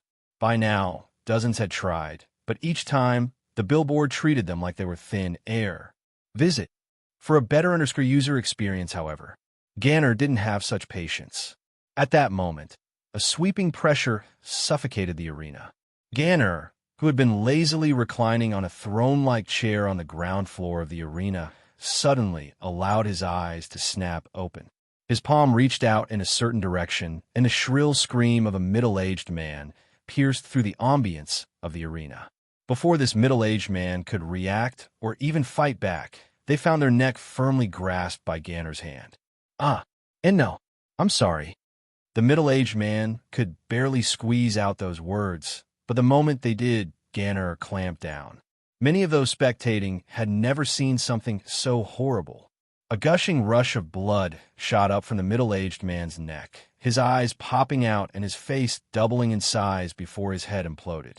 Blood and gore sprung out in every which direction, but not a single piece seemed to land on Ganner at all.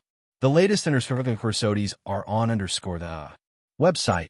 The Galaxy-ranked disciple tossed the corpse to the side and sat back down, yawning and closing his eyes. Orinik shook his head and sighed. If you want to keep your lives, I'd advise you stop trying. Chapter 1152. Lionel's gaze narrowed, but he didn't say much. In truth, he thought it was a bit unfair. Not everyone had the ability to be aware that they should restrain themselves within the fifth dimension, and even less knew of the diverging paths upon reaching the pinnacle of the fifth dimension. The difference being laid out before them now wasn't one of greed or overestimation. It was just one of class differences. These people simply weren't lucky enough. This was the first time the selection had been so open, and many of those who had tried just now were geniuses in their own right who never got a chance at a quota. Now that things had suddenly been open when they thought their turn would never come, Lionel could understand how they felt. If he wasn't born to such parents at the perfect time, would he have this chance laid out before him? If the Void Palace was so interested in gathering talents, shouldn't they have made a better effort? Why were there quotas, and why did they allow powerful families who were inherently selfish to begin with control them? As Lionel was thinking this, there was another individual with a dark expression. Visit. For a better user experience, if Meal didn't realize by now that what he had done was unnecessary, he would be too much of a fool. He had only gone so far because he had been present during previous elections, and even with his talent often being clearly better than that of those who participated, he never got a chance himself. He didn't want his daughter to go through the same thing, but how could he have expected that this year would be so open and free for all?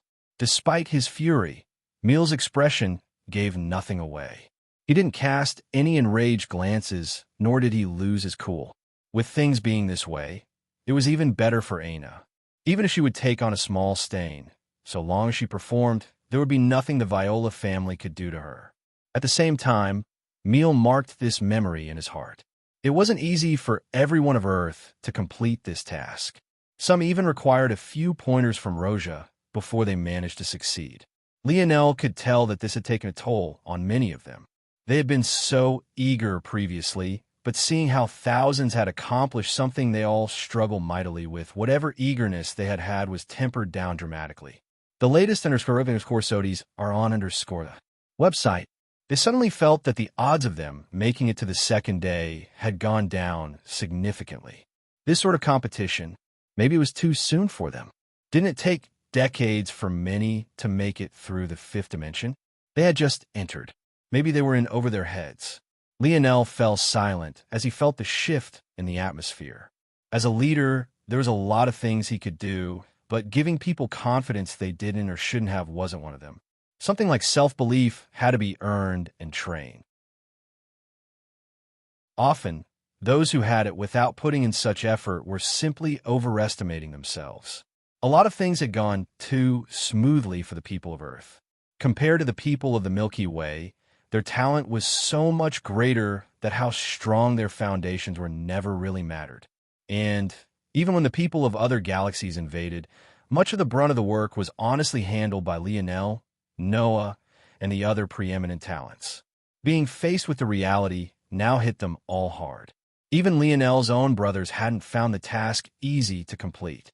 Only Drake had a relatively easier time, but that was only because he was a marksman to begin with. This time, Lionel chose to remain silent. He didn't give them encouraging words, nor did he try to cheer them up. Sometimes, a person would only be able to convince themselves of what they needed. Lionel's gaze shifted and landed on Elther. The latest _Corsodies are on the website. Even compared to Noah, Elther had been greatly silent during this whole journey. After all, this was his first time hanging out with so many humans at once. It only made it more awkward that the Void Palace was meant to be the protectors of a human domain. So how exactly did he fit into all of this? Of course, Lionel had already thought of this and asked his grandmother about it. According to Roja, the Void Palace wasn't completely devoid of non-human species. There were many guardian beasts and the like, as well as a few rare humanoid species like the oryx. Though it wasn't common, it wasn't unseen either. That much allowed Lionel to rest easy and worry about Elther a bit less. Right now, though, Elther seemed to be in his element. Seeing so many powerful enemies before him, and seeing such a tall mountain to climb, his heart beat wildly, his gaze locking on to the stages ahead as though he couldn't wait to hop on. Right then, the billboard formed of motes of lights calmed. The instant this occurred, the numbers began to flicker, rearranging themselves swiftly until several columns were formed. Then, a large number of numbers dimmed, while a single group of them glowed brightly. Those who can sense their auras glowing above step forward. The first group match will begin now. Elther stood almost too quickly, a bestial aura rolling off of him in waves. His excitement was practically palpable, his handsome, almost otherworldly features gaining a menacing and devilish charm to them. The latest __sodies are on _the website. He shot forward, appearing on the arena. At some unknown time, an enormous saber had appeared in his hands, a pervading aura of thick darkness hanging around him. This was what Elther had always dreamed of. While others thought it might be nice to win the amethyst token, he wanted it and was willing to give up anything to get it, even if he had to cut his heart out of his chest. There was nothing he wanted in life more than to become the greatest general there ever was. Today, he would leave his first mark on the world.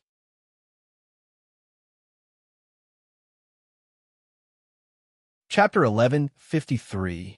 The appearance of Elther and his bloodthirsty aura seemed to cause something in the surroundings to shift. Even with how human Elther's face seemed, his tall and branching white horns stood out like a sore thumb. However, he didn't seem to care about it all in the slightest. Within the oryx, there were two things a man could take pride in. The first was their smell. Out of consideration for the humans around him, Elther had always restrained his own and even masked it quite well. However, this second pride was one thing he had absolutely no intention of hiding. The mark of an oryx male, the pride of a prince of the oryx kingdom, his horns. The stage slowly filled with participants. After the initial shock of Elther's appearance and his momentum, many calmed. Right now, Elther was only at tier 1 of the 5th dimension, even a step or two behind a few of Earth's geniuses, let alone those that were here. Even the weakest of the participants were tier 4 and 5. Elther quickly fell to the bottom of his bracket. The greatest shame was that there was no one else of Earth chosen with him. Though the odds were low considering the sheer number of participants, it was now certain that Elther would be on his own. Hey, what exactly are you? Did your mom fuck a deer or something? A familiar young man stood forward, curiously observing Elther from top to bottom. He was none other than 0000001, the archer who acted first. Being a member of the Arundo family, he was quite confident in himself. Much like every other genius from a family just beneath the heel of the Viola, Montex, and Luxnix, they all believed they only needed just a single chance to shoot by them in a single step. He wasn't the strongest genius of the Arundo, but he was definitely up there. If an equivalent rank was made, he would be like the rankers of the Luxnix arms, probably in the top 100. Of course, that was only if the Arundo were taken into consideration. Whether he could replicate such a feat if he was a Luxnix. The latest _sodies are on _the website. What did you just say? Elther's gaze narrowed. His saber hovered just above the platform they all stood on. However, if one looked closely, after Osrin of the Arundo family spoke these words, the slightest twitch of Elther's wrist had caused the blade to nick the hard stone. The touch was so subtle and almost imperceptible that no one noticed, but the force that coated the blade cut through the stone so smoothly that not a single sound was made. To Elther, his mother was a great taboo. For as long as he could remember, it had always just been him, his father, and his brothers. To birth a child with affinities for force as powerful as Lionel's Scarlet Star Force or Elther's Chaotic Particle Force took a lot out of a woman. Though Elther was birthed with an ability rather than an innate node, and the difficulty was lesser as a result, it still wasn't a smooth process by any stretch. While Lionel's mother almost died, Elther's own wasn't so lucky. Though Elther's father and his brothers never blamed him nor made him feel like he was to blame, it was still a weight he carried with him. It might very well be why he was so independent as a child, always insisting on forging his own path. For this Osran individual to dare to say such a thing to him. Begin. The final 3 will make it to the second day. Visit. For the best known of experience, Sornik's voice fell, uncaring for the squabbles of those on the platform. Even though there were just over 100 on the stage now, he had seen too many die in the Void Palace, all of whom were hundreds of times more powerful than the few before him. He had seen hundreds just as eager and willing as Elther as well, but weren't they all buried just the same? What did it matter? Ho ho ho, you got a temper, huh? Did that come from the B side of your family? Osran laughed. Bang! Elther had already vanished from his spot. His enormous saber trailed him like the tail of a comet lit by black light. Osran sneered, his bow having already appeared in his hands and 2 arrows having already been knocked. With movements as fluid as water and as easy as breathing, Osran glided backward as he released his arrows. Unlike Elther, Osran had a few members of his own family present. They entered a loose formation together, leaving the former to Osran while they targeted the remaining members of the group. Almost immediately, the group stage was divided into several cliques. Those who had less to rely on immediately voiced complaints, but Orinik turned a blind eye to them all. Hadn't he already said clearly there wouldn't be absolute fairness? Elther, though, didn't seem to care. A bestial aura continued to rise from him, the pores of his skin opening and closing as the white fur of his battle fur advanced and retreated. As furious as he was having trouble keeping it all under perfect control, but that did nothing to slow his speed in the slightest. Visit. For the best known experience, his saber glided forward, splitting Osran's 2 arrows despite their speed and appearing outside the encirclement of their loose formation. Osran's smile faded, his expression becoming a touch more serious. He hadn't expected a Tier 1 to deal with his arrows so easily, but he still didn't panic, his force surging. He realized that this wasn't a place for him to fool around. Since he had caused this mess, he would deal with it quickly. Osran knocked an arrow, his force surging. The arrow seemed to double in size in an instant, a wild and untamable silver force wrapping around it with a vicious piercing light. Osran took just a half-second to prepare this attack. He could already see Elther's head being skewered through, but to his shock, he never got to release it. Elther suddenly vanished, his speed suddenly exploding forth. The last thing Osran saw was the menacing glare of a beast and a row of sharp, glistening teeth. Elther's saber swung downward with such speed that nothing seemed to happen even several moments afterward. It was only after a light gust of wind blew by that Osran fell into 2 halves, a bloody pool forming and filling in the cracks between the tough stones. The first blood of the tournament had been drawn. The latest core sodies are on the website. Chapter 11:54. A mad howl left Elther's lips, a wild, dark elemental force surging about his body. The members of the Arundo family were instantly caught off guard. They had only formed their formation on a whim and hadn't really considered its flaws. Elther's explosion in speed wasn't something they were able to react to appropriately, leaving them a loss. Light elemental force was well known for a few of its abilities.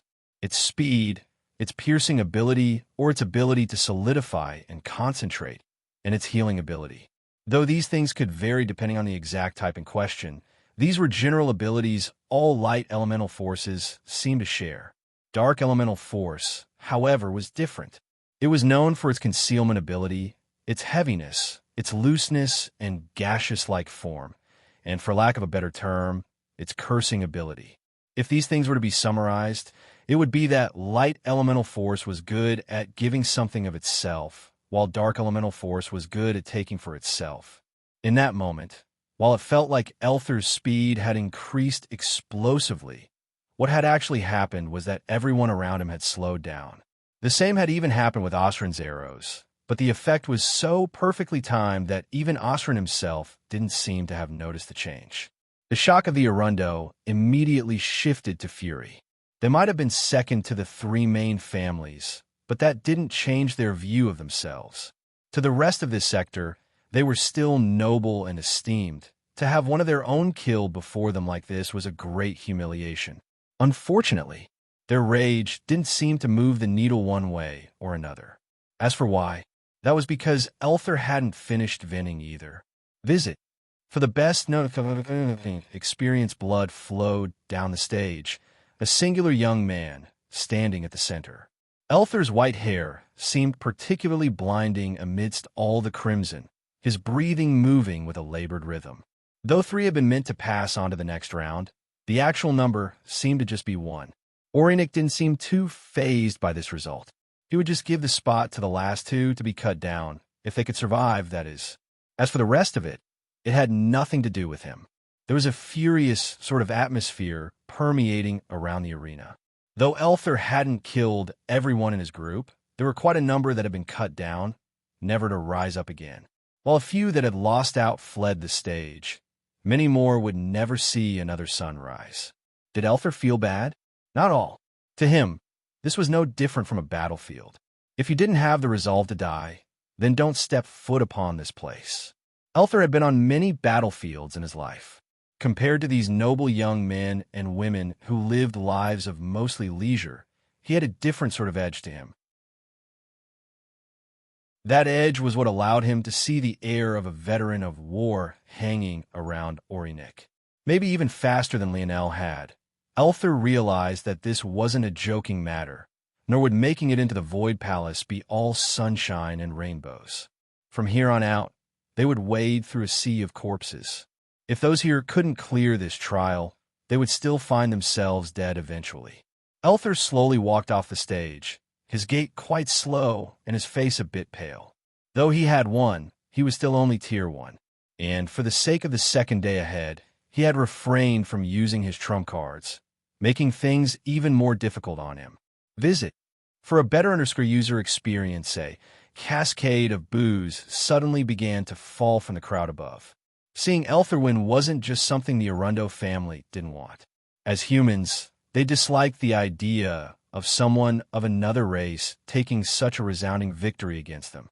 Despite his handsome face, with the exception of a few swooning women who had fallen for his devilish charm, Elther very easily became public enemy number 1. If not for fear of the Void Palace disciples and the actions of Ganner earlier, making many too apprehensive to step out of line, they might have started throwing things from their stands as well. Elther inwardly shook his head. Though his father had let him come with Lionel, Elther knew his old man quite well. With how stubborn he was, the likelihood that he would allow the Oryx to follow Lionel was very low. Of course, this wouldn't be about being untrusting of Lionel, but mostly just an understanding of objective reality. Just look at how these people were treating him just because he was a bit different. Compared to his Oryx counterparts, he was about as close to human as you could get. From him, it only became worse from then on. If they couldn't even accept him, how would they accept the others? Even knowing that the Oryx only had their best chance to maximize their hyper-evolution state under Lionel, his father still chose to go his own way. And, seeing such a reception, Elther couldn't blame him. Visit. For the best the experienced Elther felt a shadow wash over him. He looked up to find a smiling face looking back at him. You did good. Your saber needs some work, though. You wasted way too much energy swinging it around like that. Elther was speechless. Lionel stood before him, grinning as though he couldn't see or hear anything around him. Without a care, he critiqued Elther's battle and wrapped an arm around his shoulder. For a long time, Elther didn't quite know how to respond. He opened his mouth several times, but nothing seemed to come out. He had been by Lionel and the rest of the Earth geniuses for the past several weeks, but he had never really made an effort to ingratiate himself with them. He always felt that there was a barrier he could never cross over. But seeing Lionel act like this, he suddenly felt a bit of guilt in his heart. Despite knowing Head put a target on his back by doing this, Lionel had still stepped out without a care. Elther was quite absent-minded, so much so that he didn't even realize that it wasn't just Lionel. Looking up, he suddenly realized that everyone of Earth had come out with wide grins on their faces. Visit for a better user experience.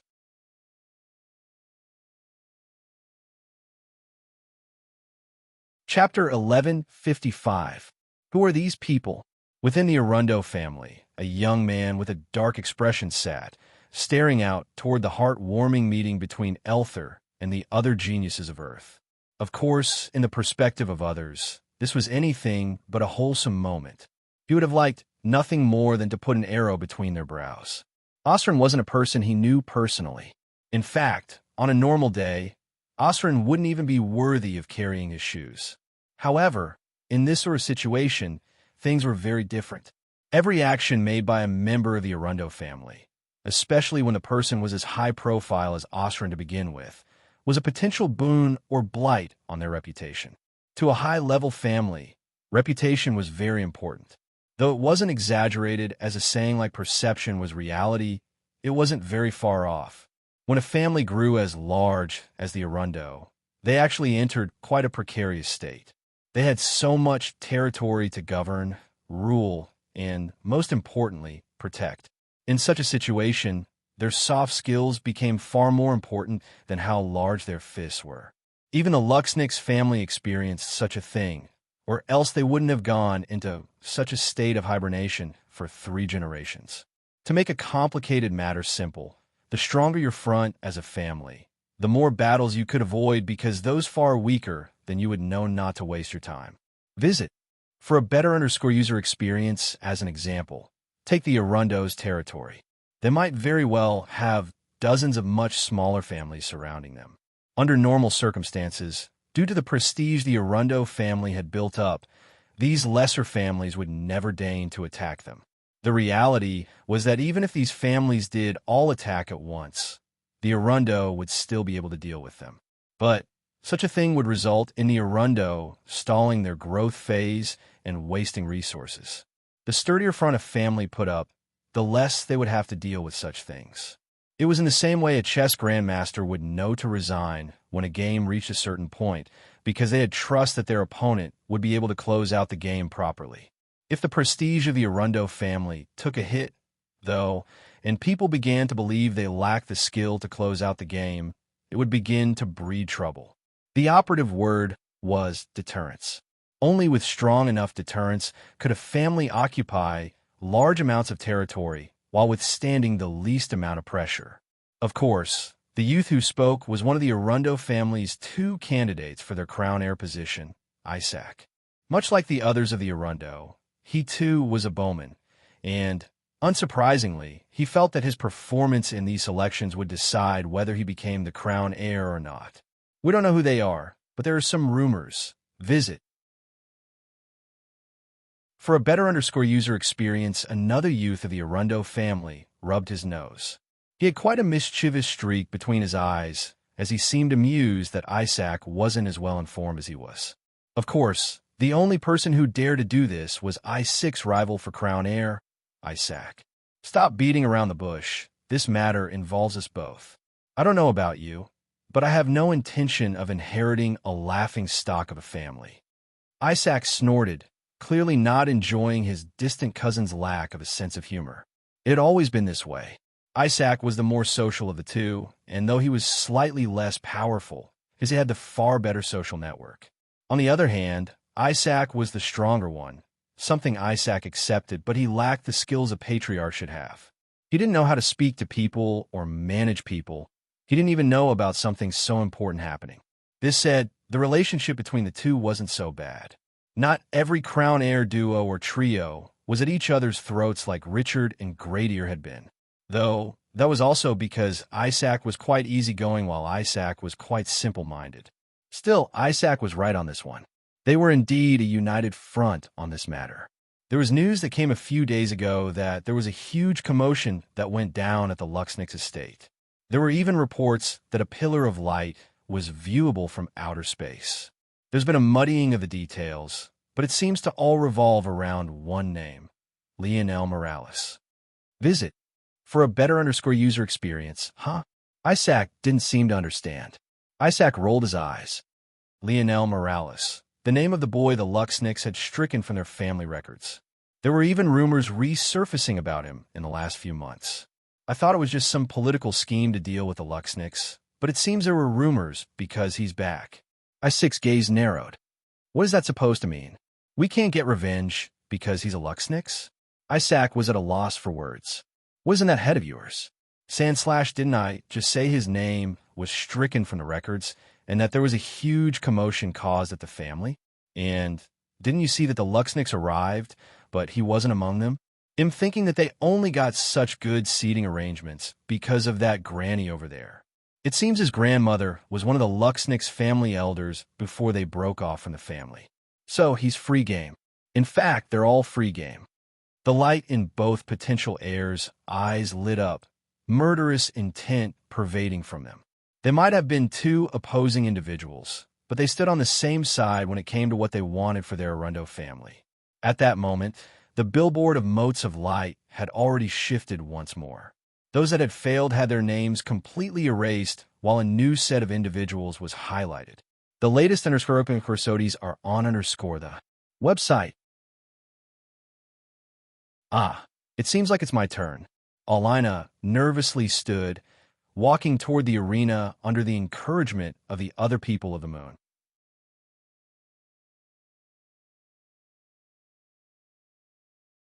Chapter 11:56. Alina fluttered onto the stage with her heart nearly beating out of her chest. She seemed quite delicate and frail, despite her more than average height for a woman. But this was just an unfortunate part of being born and raised on the moon. Her bone structure was more fragile than normal, and she had to compensate with her use of force. Luckily, thanks to the metamorphosis, a lot of her deficits have been made up for. But at the moment, she was at yet another great disadvantage. Of the forces, water elemental force was probably the most fickle. The density of it varied wildly depending on how close to a water source you were, how long it had been since the last time it rained, and what sort of climate there was. As a person whose most powerful tool was her water elemental ability, Alina today was much weaker than she had been on the ocean surface that day. However, Elther's performance had given her courage. Who said she couldn't win just because she was weaker than those around her? Very quickly, all those called upon found their place in the ring. After the first battle, the nervous air was several times greater than it had been before. All those here were keenly aware that their lives might be forfeit at any time. Alina calmed herself, steadily accumulating the water force in her surroundings. Suddenly, she felt several sharp gazes land on her, causing her brows to wrinkle. She looked up to find several individuals wielding bows looking right at her. It didn't take her a genius to realize why it was they were giving her such looks. Alina immediately went on the defensive. Begin. Visit. For a better user experience this time, the battle didn't start instantly. Wary eyes looked around, inching toward the edge of the arena to ensure that they couldn't be stabbed from behind. Unfortunately, some unlucky souls realized that they were surrounded from all sides and couldn't easily retreat. They kicked themselves for being so careless in stepping onto the platform so casually. This lull, though, only lasted for just a moment. On the sidelines, Lionel's brow knit. There were less Arundo family members in this bracket, just 3 compared to last time. However, if they insisted on targeting Alina like this, it would be a problem. Alina wasn't some spring flower. She had fought 2 wars and had been on the front line of the battle against Earth's oceanic creatures. The issue was that she was outclassed by Dimension Tier here, and she was outnumbered. A low and delicate shout left Alina's lips, her accumulating water force erupting to form an enormous sphere of blue around her. She immediately surrounded the sphere with twin rivers of water, lashing out against the oncoming arrows. Bang! Bang! Bang! Alina's expression paled as she slid backward, large amounts of her water force dispersing. She quickly refocused her attention, diverting one portion toward the accumulation of more water force and another toward monitoring her surroundings. Alina knew that she had a weakness in movement technique, but she was very good at control. With this came a powerful internal sight, though not as exaggerated as one might expect to find with a Luxnix. Still, splitting her attention into two like this wasn't a problem. Unfortunately, what she quickly found was that her only enemy wasn't the Arundo. The Arundo were only one of the major families Elther had offended with his killing spree, and it was no secret to anyone in the arena that Alina was tied with him. Visit. For a better user experience, a youth approached Alina from the side, swinging toward her sphere of water. Alina reacted quickly. While it appeared to be a sphere, the reality was that a portion of it had sunk into the ground. Taking advantage of the cracks and the flexibility of water, Alina had set up a spiderweb trap of sorts in the ground around her. Unfortunately, she hadn't had enough time to make it as powerful as she could, but it would have to do for now. The youth was completely caught off guard, howling in pain as a spike of water force drilled through the sole of their feet. Having had their mind blinded by the torturous wound, the youth couldn't even react as a whip of water blasted them from the arena. At that split moment of Alina's attention being taken, though, several arrows had already appeared before her. Bang! Bang! Bang! Alina couldn't react in time to use her rivers, resulting in the arrows directly colliding with her sphere of protection. Panic colored her features as the arrows tore through, but her shield was just thick enough to slow the arrows to a crawl.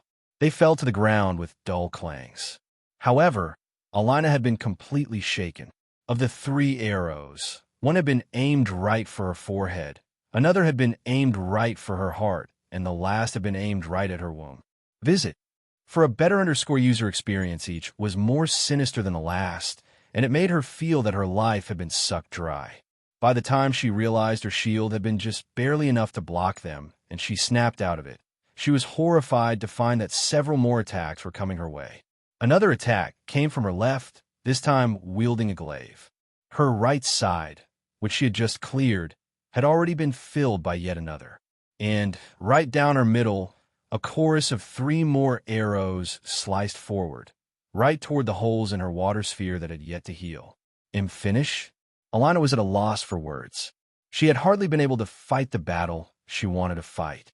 She had just managed to drum up her courage to face these behemoths. But how had things ended this way? Maybe she wasn't one of the lucky ones, after all. Fall off the stage. At that moment, Lionel's voice seemed to cut through all the noise. Like a pointed roar, it shook her psyche awake. Not everyone could remain calm in the face of death, and they might even forget solutions they could easily think of in any other situation. Alina had completely forgotten she was so close to the edge of the stage.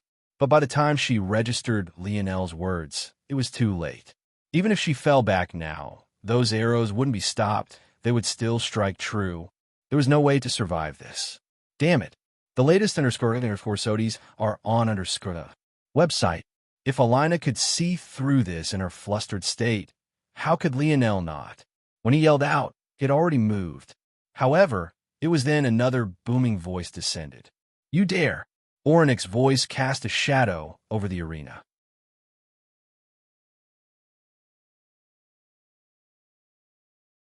Chapter 11:57. Ornik's expression was as dark as the night, fury marked between his brows. He hadn't thought that anyone would actually be so brazen as to interfere with the proceedings, especially after both he and especially Ganner had made it clear who held authority here and who didn't. Did he understand why Lionel was moving? Yes. Did he care about what that reason was? Absolutely not. Death was an inevitable part of these elections. There was a reason he hadn't done a single thing as Elther killed as he pleased. If anyone dared to try to stop Elther previously, he would have killed them on the spot. For Lionel to dare to do something like this before him, he was courting death. Lionel, however, had a vastly different perspective. He didn't care about the prestige of the Void Palace, nor did he care about Ornyx's authority. All he cared about was the fact that Alina was a woman who had put her life on the line to save his brothers just several weeks ago. If he stood by and did nothing as she died, he wouldn't even be able to look the people of the moon in the eye. Lionel didn't want to put his grandmother in a situation where she had to take action. His movement and her movement held completely different weights. He was still a member of the younger generation, and his actions could be left as a slight against Ornyx himself.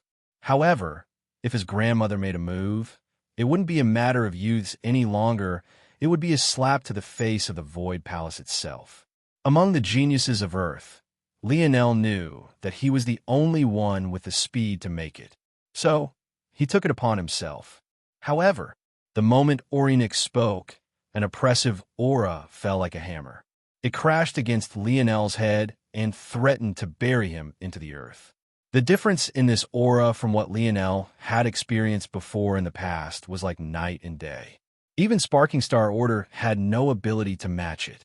Visit for the best experience right then, though Lionel's gaze flashed with a blinding violet light, a deep crimson hidden within suddenly lashing out and causing Ornyx's aura to splinter like shards of glass. Lionel's body flickered with bronze runes, his figure stepping through space and appearing by Alina's side and within her water sphere in the blink of an eye. Wrapping an arm around her waist, he stepped and pulled backward, his free hand tapping forward 3 times in quick succession. His arm moved so quickly that it left afterimages in the air, almost making it seem like he had 4 arms instead of just 2. Clang! Clang! Clang! The arrows deflected off of Lionel's fingers like they had rammed into a metal wall, causing even Lionel to raise a brow. His bronze runes had already vanished as he had only needed to activate them for a moment to boost his spatial affinity for an instant, but he was surprised by the strength of his body. In fact, now that he thought about it, he had miscalculated the amount of effort he would need to get here as well. With soft steps, Lionel landed with Alina by his side, splashes of water landing around them as Alina looked around shaken. Her face as pale as a sheet of paper. "Are you all right?" Lionel's brow furrowed, looking toward Alina. Yes, I'm all right. Visit. For a better user experience, Alina's voice trembled. She had faced death before, especially during her fight with the 3 whales. But never had it felt so close until now. It wasn't just that she faced death, it really felt like she had died for a moment.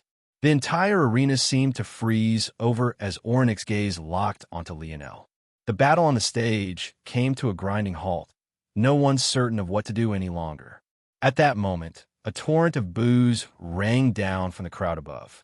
They all felt they were rightfully pissed. It was fine when Elther killed people, but not when others wanted to kill Alina. Was there anything so good in this world? Do you treat my words as air? Lionel, who had been making sure that Alina was all right, only now turned toward Ornyx. "And what words are those?" Lionel asked, clearly not expecting to receive such an answer. Ornyx's expression became fiercer. Ganner, who had been lazily reclining on his own chair, leaned his head on his palm, opening his eyes to reveal a gaze as sharp as a blade. "Do you think this is your playground, and you can do as you please? Visit. For the best no-NG experience, how did I do as I pleased? I saved a friend of mine, so just disqualify her and continue with the round. I've done nothing to interfere with your process, nor did I take out anyone who didn't deserve to be taken out. So it's fine for your people to kill others, but they can't be killed themselves." Ornyx hadn't expected to get into a shouting match with a junior. In fact, he would have already acted had it not been for the fact he knew that Lionel's grandmother would never allow him to die. Ornyx didn't fear the elder, but without knowing where his own superior was, he would rather not put his life on the line to fight this battle. If he died and the Void Palace only punished him afterward, it wouldn't be worth it. First of all, I never stopped anyone else from trying to save their people. They can only blame themselves for being too slow. Secondly, Weren't you the one who said there was no such thing as absolute fairness? My friend has lost and won't receive a position to enter the Void Palace. Does that mean she also has to die? Is that how your Void Palace proves how macho they are? By forcing people who don't have to die to do so? Aina, where are you going? Yuri, who was shocked by what was happening here, suddenly realized that Aina had stood. But Aina was headed away instead of toward the stage. Visit. For a better user experience. I don't know, I don't like this. He'll be back when it's my turn. Her voice was just as unmoving and lacking in substance as it had been for the past several months.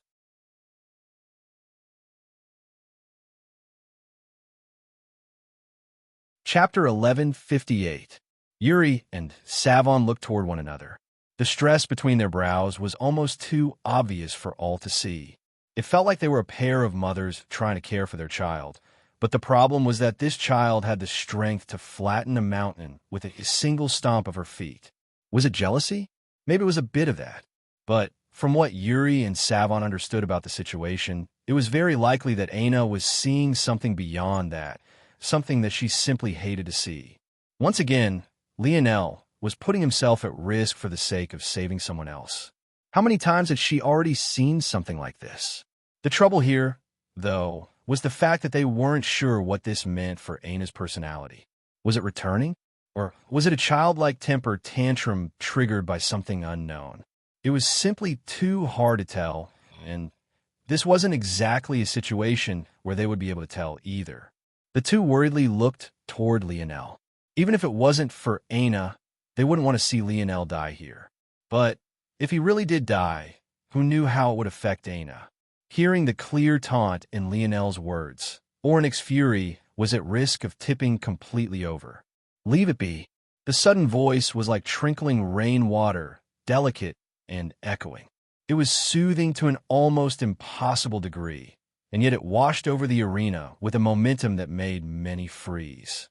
The power behind it was so undeniable that no one seemed to even think of imagining the kind of beauty behind these words. Just the thought alone felt blasphemous. It was suddenly obvious to everyone present that Nick, Ganner, and the others were only the face of what the Void Palace had presented. The true Brawn hadn't bothered to appear, maybe precisely because they were unworthy. Visit. For the best experience, the only one who furrowed his brows at this voice was Lionel.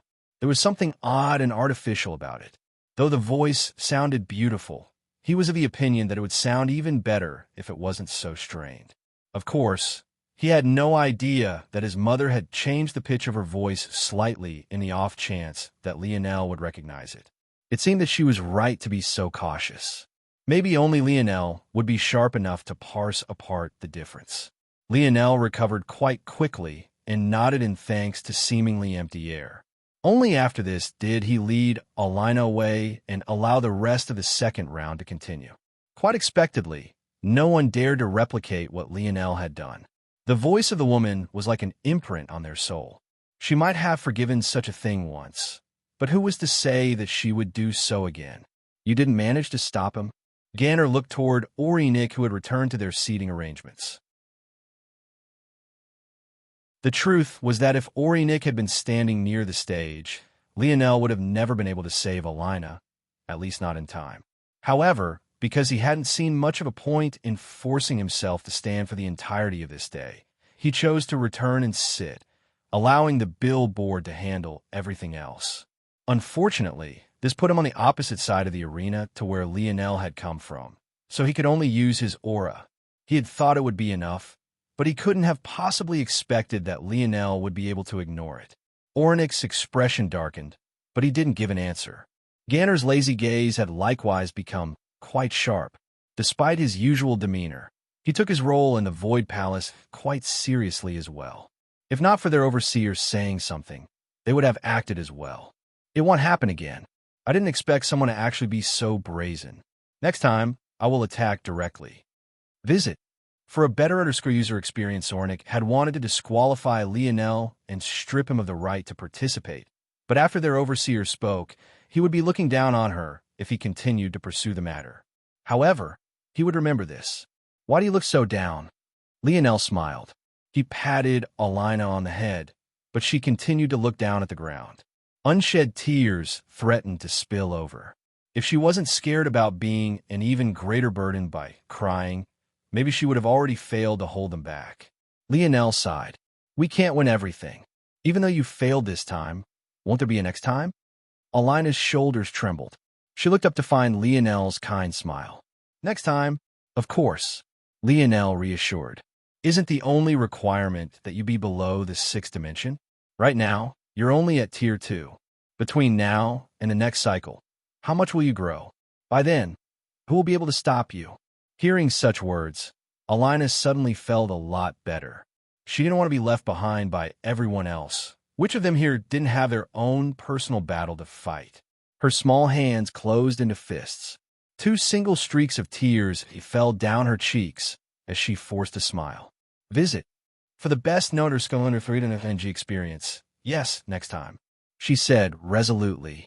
When the two made it back, Alina was immediately smothered by Joyce. As scared as Alina was to die, for a moment Joyce really thought she had lost her longtime friend. The two cried in each other's arms for a long while. Lionel took a deep breath, sitting by his grandmother's side. Grandma, am I too reckless? Lionel suddenly asked. Yes, definitely. Lionel smiled bitterly when he heard these words. But he knew she was right. The trouble was, if he wasn't reckless, then who would be? There were certain things he couldn't just sit idly by and watch. These were his comrades and brothers and sisters in arms. He couldn't just let them die when he knew he could do something. Unfortunately, he knew that his actions had only painted an even larger target on the backs of the geniuses of Earth. One after another, the rounds passed by. Numerous so-called geniuses of Earth went up, but not a single one managed to pass. More coming later, visit. For a better user experience.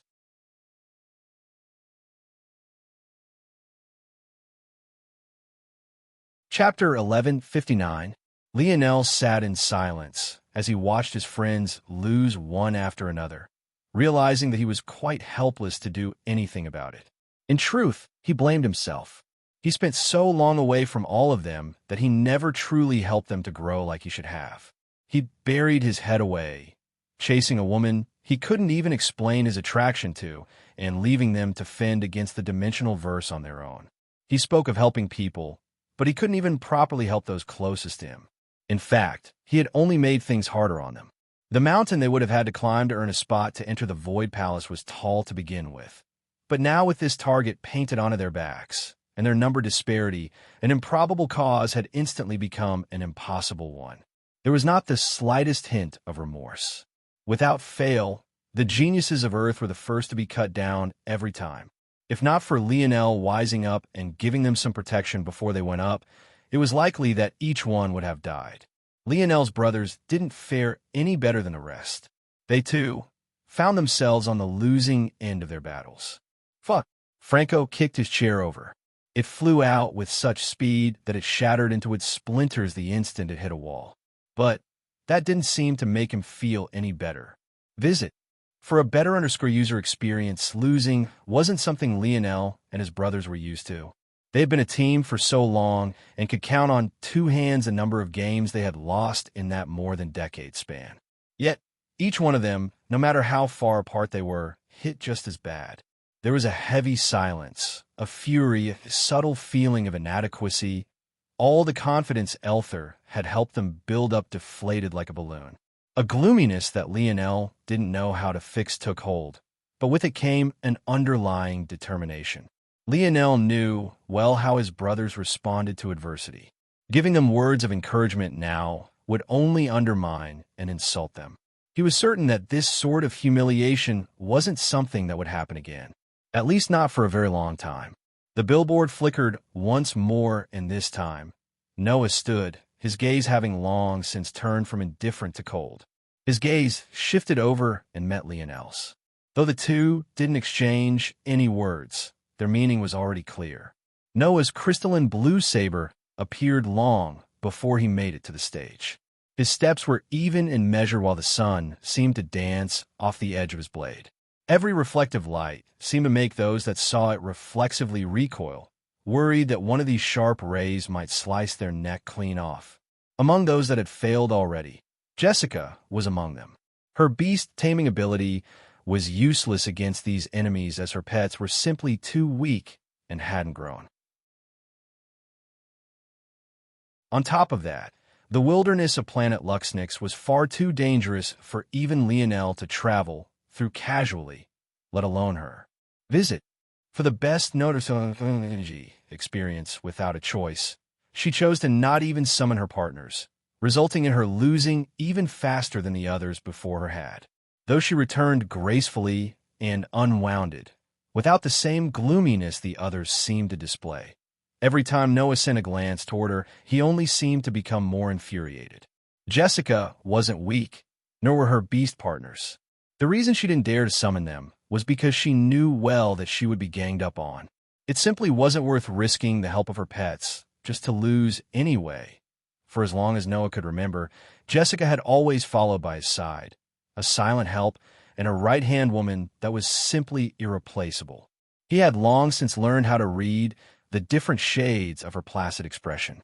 She looked indifferent now, but everything from the sway of her short-cut hair to the way she crossed her legs screamed to Noah that she was feeling sadness and guilt to the depths of her soul. Sadness because she had failed, guilt because she couldn't follow in his steps. And it was all the fault of these people. Oh, another one of you? Are you all still stepping up to get embarrassed? Visit. For the best notification experience, Noah slowly walked up the steps of the arena, seemingly having not heard the jeers of the Montex family member. His steps were silent, and his blade lightly bobbed just above the hard stone flooring. Everything from his breathing to the beat of his heart was steady. Begin. Ornik's voice still fell indifferently. He didn't originally care enough about these proceedings to become invested, but he still found himself watching every time a person of Earth stood up. He told himself that this was to ensure that Lionel could never interfere again. But if he was honest with him, he got a sick sort of satisfaction watching them be wiped out one after another. The instant his voice fell this time, though, he felt that something was different. Bang! It was a sound the audience had heard many times before. But this time, it was so strong and cacophonous that the sturdy stone platform themselves shattered, sprinkling into the air like shards of glass. Each one of Noah's steps were heavy, and there was nothing remotely elegant about his movement. His body grew to 3 meters in height. His saber became as large as a door, and his skin shimmered like diamond beneath the sunlight. He was like a rampaging titan, his limbs becoming like locomotives, crushing everything in his path. The latest underscores are on the website. The soles of his feet shattered skulls, his blade bisected bodies, his fists crushed souls. Every heart-rending cry and spine-tingling snap of the bone resounded through the arena, painting a sensory image that would never be forgotten by those who witnessed it.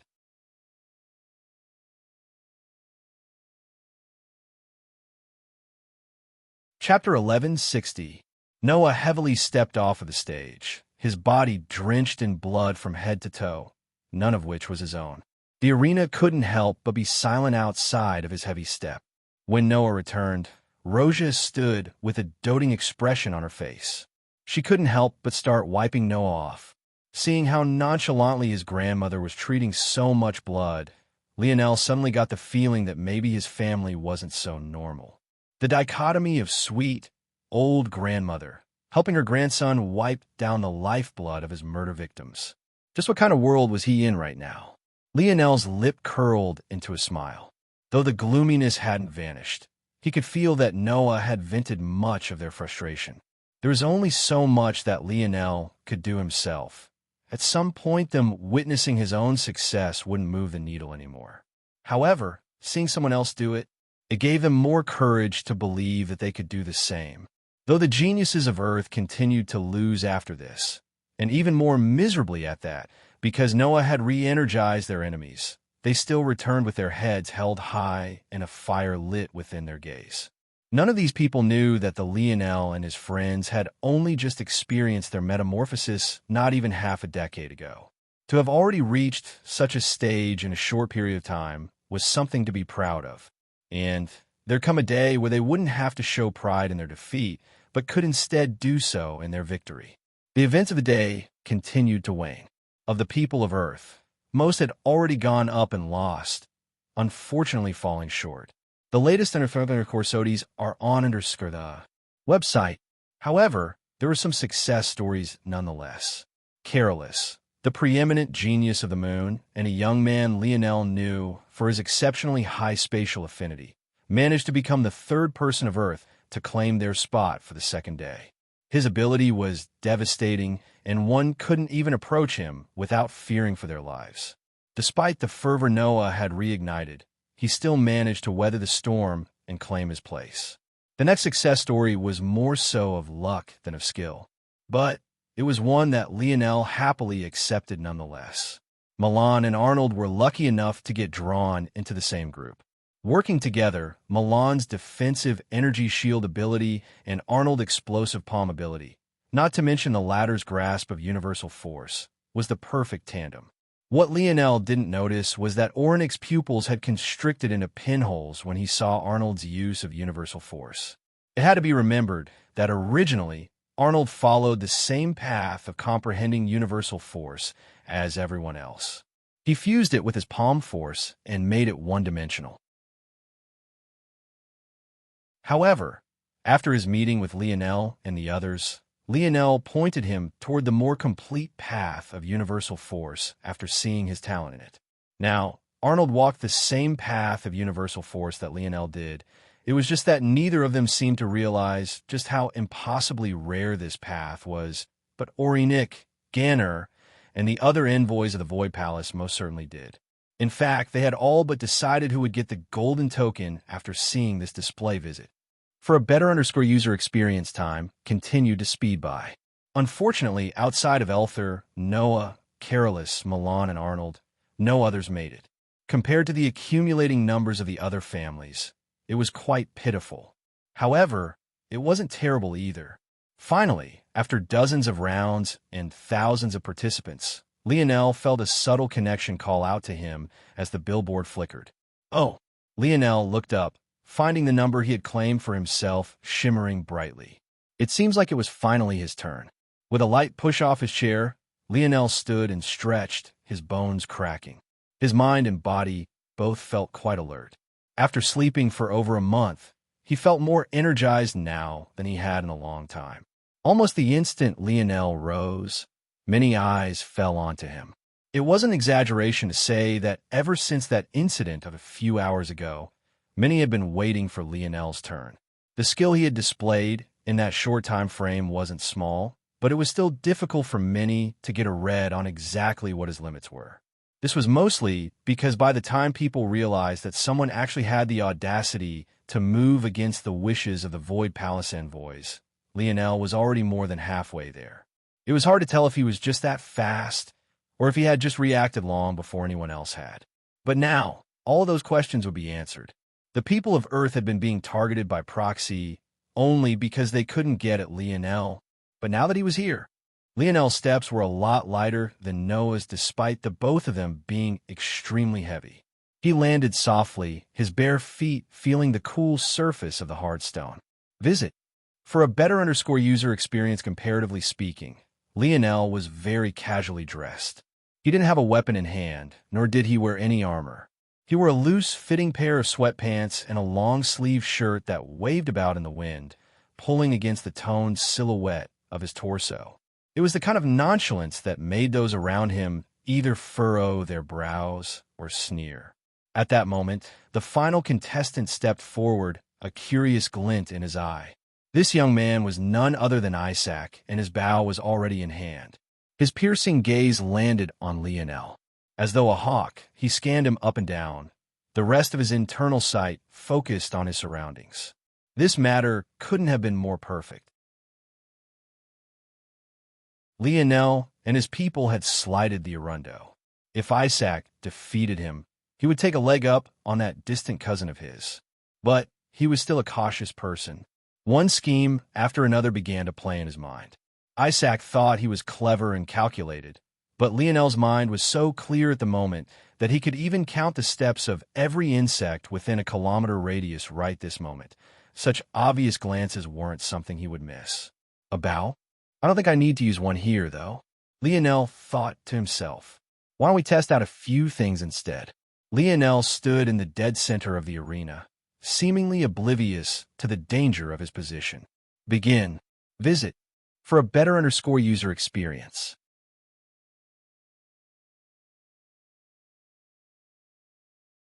Chapter 1161. Almost the instant Orynyx's words fell, Lionel was bombarded from all sides with a flurry of attacks. The people of the Luxnix family narrowed their eyes.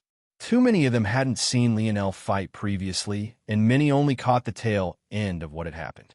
However, while news was cut off on the outside, the elites of the Luxnix were very well informed about what had happened that day.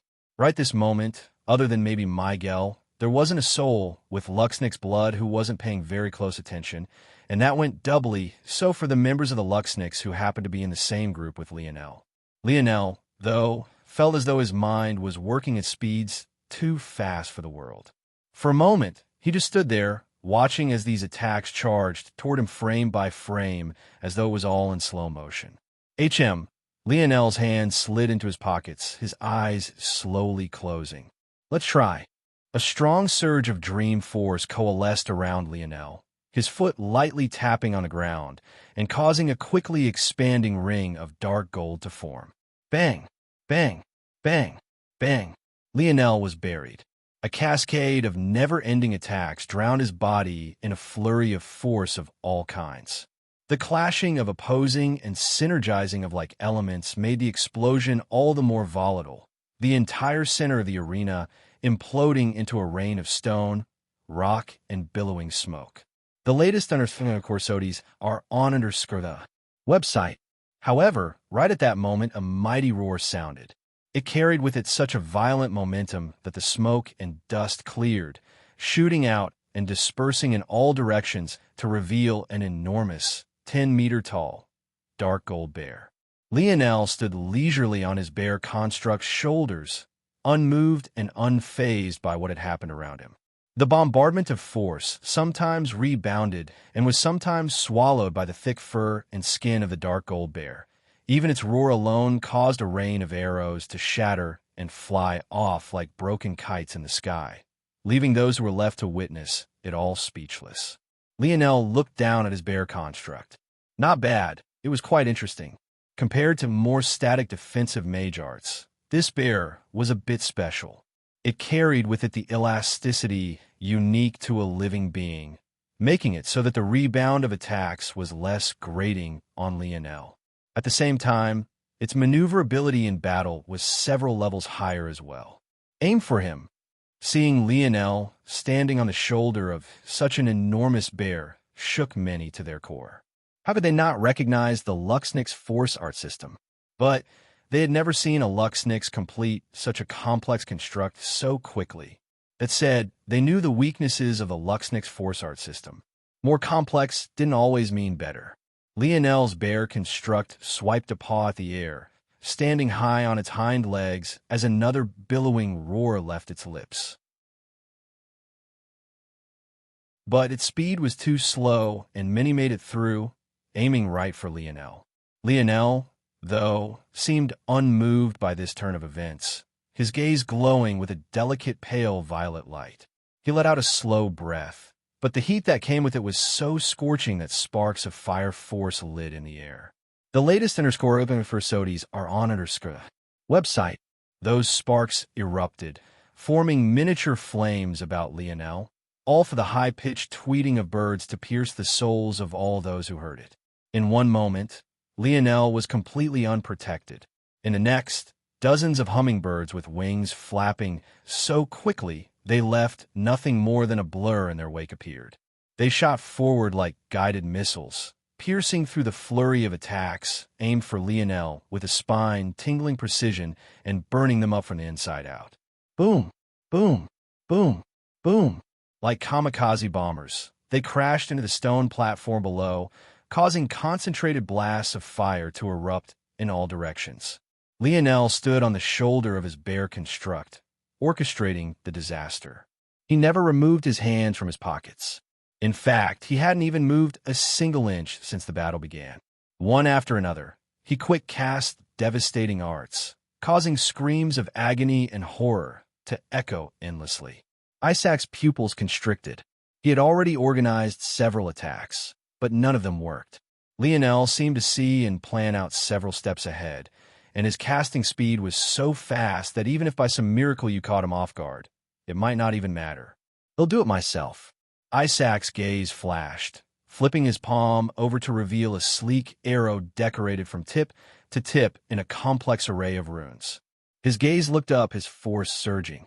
Lionel's bear construct stamped a foot down, causing a ripple of earth to surge out in all directions.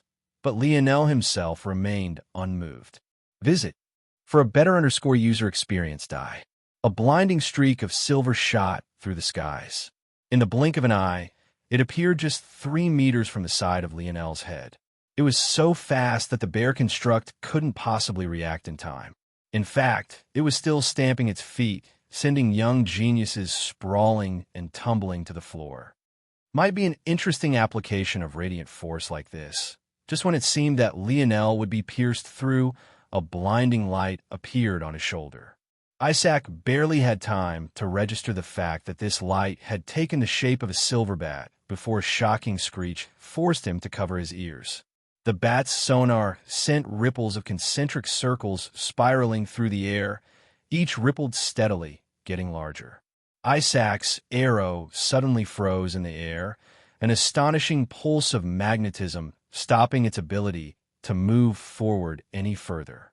Then it shattered completely, crumbling into little pieces as it fell from the sky. Unfortunately for Isaac, the ripples of sonar didn't stop.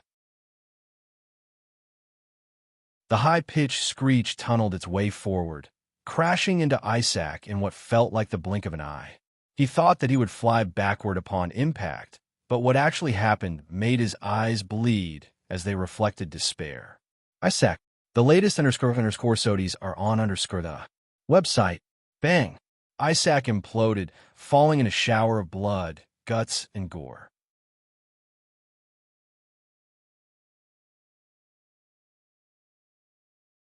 Chapter 1162. The members of the Arundo family all shot up. Even though this wasn't the first time a member of the Arundo family had died since this tournament began, it was most definitely the first time someone so high-profile had. Isaac's blood vessels threatened to shatter and pop. If not for several members of the Arundo dog piling him to force him down and back, there was no doubt that he would have already sprung into action, his full fury on display. Isaac tried his best to fight those that were on him off, but he was a bowman, not a Hulk.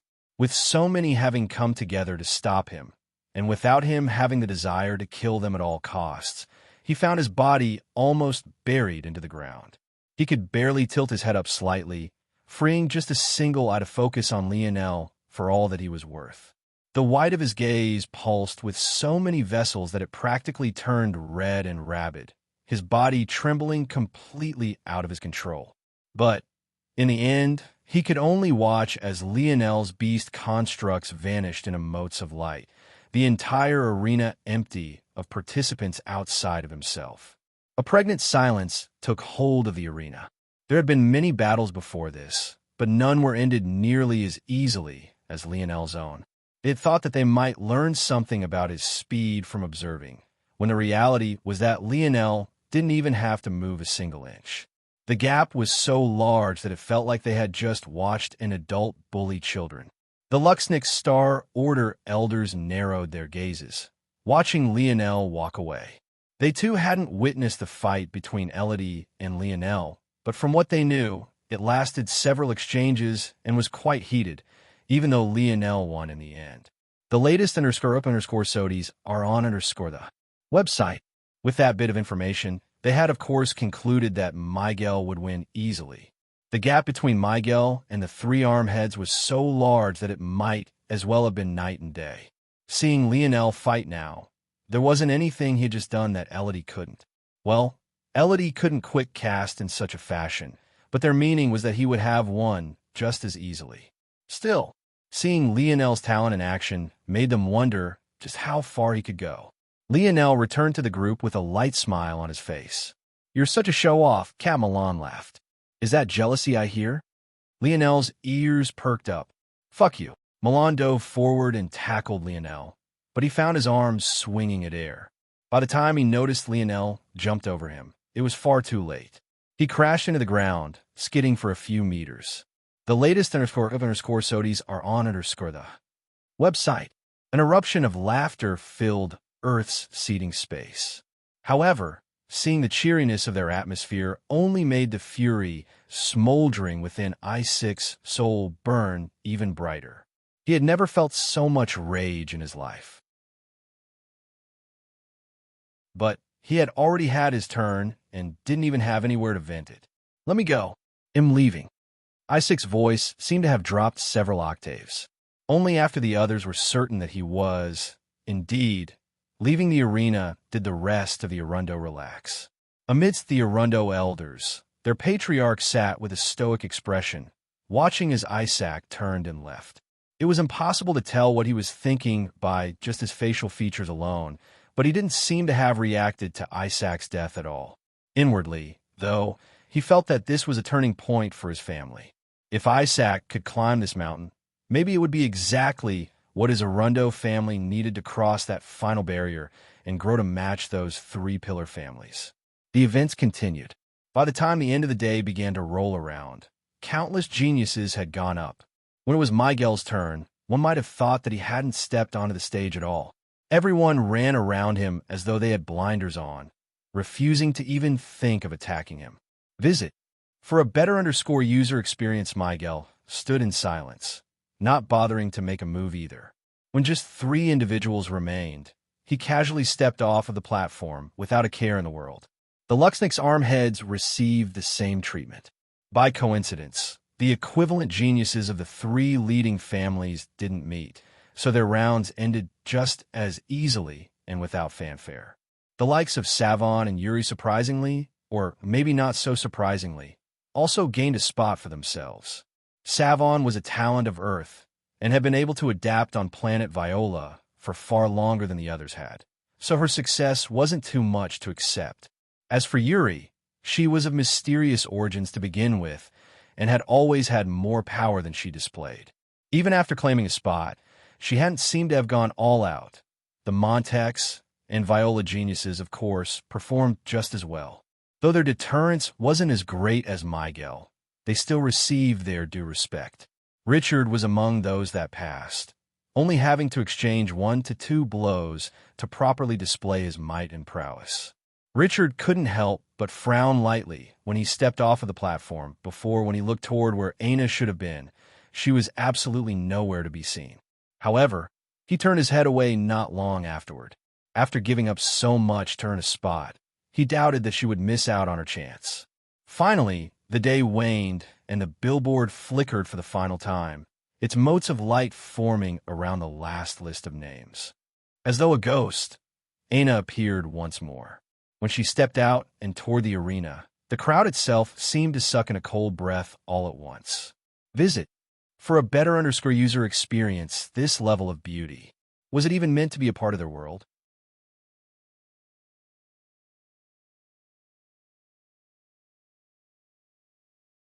Chapter 1163. The current Aina didn't have the presence of maturity and elegance that a woman slowly reaching her prime should have. Her current mindset was quite infantile, and she still hadn't quite grasped concepts of her own feminine wiles and charms. In addition, she had already learned to perfectly control her own mental coercion. After the shackles on her talent were released, she improved by leaps and bounds every day. And yet, none of it seemed to matter. For those here, this was the greatest beauty they had ever laid eyes on. Despite her indifference to the world, it only added to her charms, making her seem as though she had descended from another world entirely. The current Aina wore a flexible armor that wrapped around her curves almost too well, an enormous battle axe of red gold hovering to her back. Her every step carried its own explosive power, and the depth of black her armor and hair shared seemed to give her the tinge of a devilish vibe. Lionel fell into silence when his gaze landed on her again for the second time in a month. His expression didn't flicker, and his arms remained crossed about his chest. He could tell with a single glance that she had improved vastly since he last saw her. Even after all his own improvements, he had next to no certainty of defeating her. In fact, he faintly felt that he might very well lose. It was a surprising conclusion for Lionel to come to, but it hardly moved the needle for him one way or another. After a month of rest, Lionel felt that he finally understood what bothered him so much about all of this. Objectively, he knew how he had hurt Aina. She was in a vulnerable point in her life, and she was heavily reliant on him. That moment hadn't been the first time she got mad at him for risking his life for the sake of others. He had lost count of the number of times she had insisted that he should put himself first. Visit. For a better user experience, he and Aina had been clashing in this way even long before they made their relationship official. That day, when Lionel excitedly left the Mayan zone, eager to see her again, and she pierced a hand through Conrad's heart, Lionel knew that that had been her way of waking him up to reality. Not only was she not solely that shy and timid girl he had known, but she was precisely the kind of cold-blooded murderer Lionel himself never wanted to become. Time and time again, they faced this exact clash.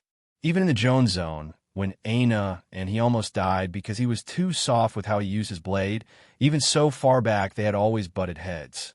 Lionel knew this. He knew how she felt. So why had he reacted the way he had? The answer was so obvious that Lionel felt that he had been running away from it, as opposed to chasing it like he should have been. All those years, Lionel had always been chasing after Aina, always doing the things she wanted, how she wanted to do them. He never batted an eye, never complained, and always followed along, happy just to be by her side. This wasn't a burden on him, and for him to pretend like it had been would be nothing more than revisionist history. He had been happy to do it. She was the woman he loved, the only woman he loved. To him, doing things for her wasn't a sacrifice. It was a pleasure, a privilege.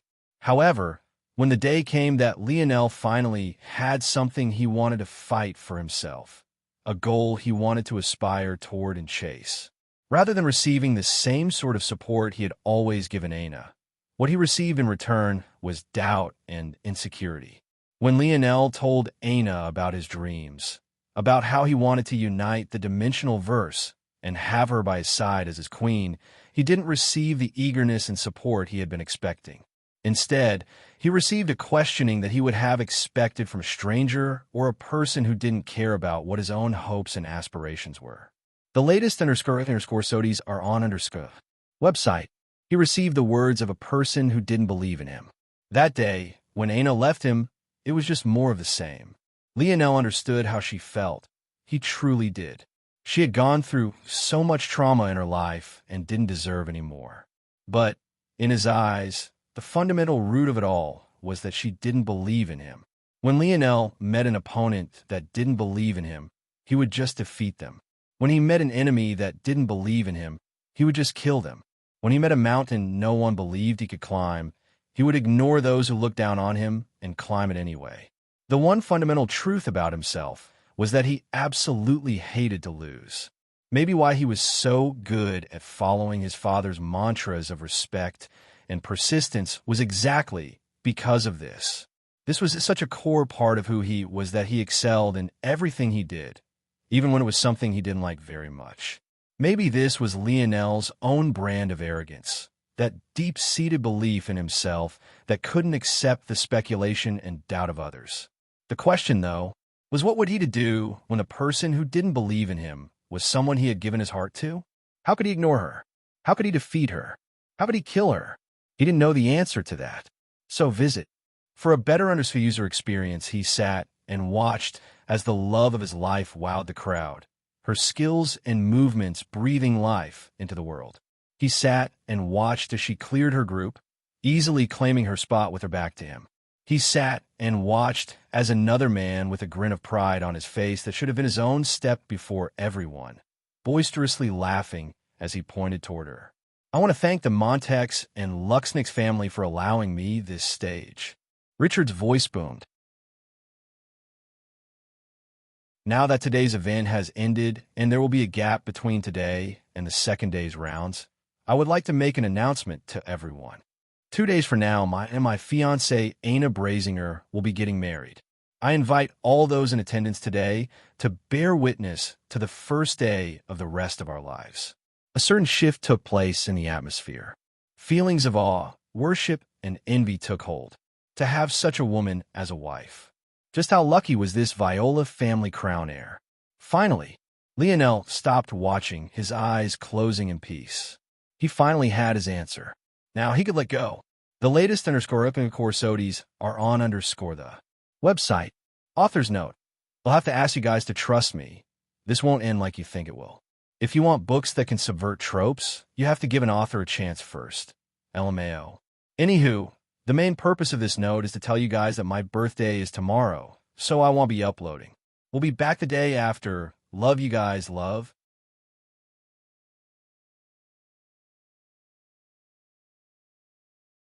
Chapter 1164. There was a stunned silence that overcame the earth region of the arena. However, it was for just a moment. In the next instant, a fiery pillar of rage suddenly erupted. You bitch! Milan, Franco, Gil, and Raj all charged forward as though they had lost their minds. Seemingly having expected this result, it was Joel, Arnold, Alan, and Drake who leapt forward just a split moment afterward, diving for their waists and tackling them down.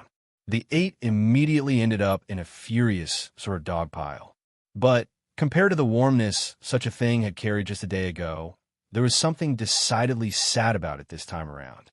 It only seemed to make it worse that in all the commotion of the arena, due to Richard's announcement, the commotion caused by these 8 was nothing more than a drop of water into a vast ocean.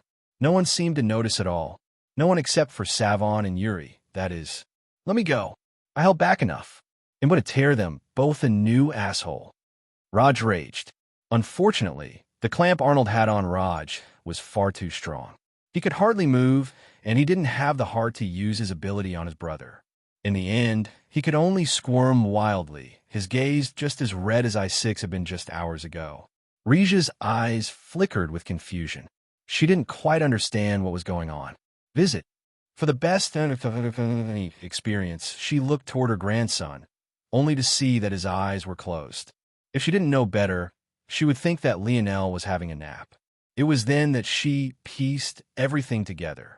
That day when she saw the pain in her grandson's eyes, hidden beneath his coldness and indifference.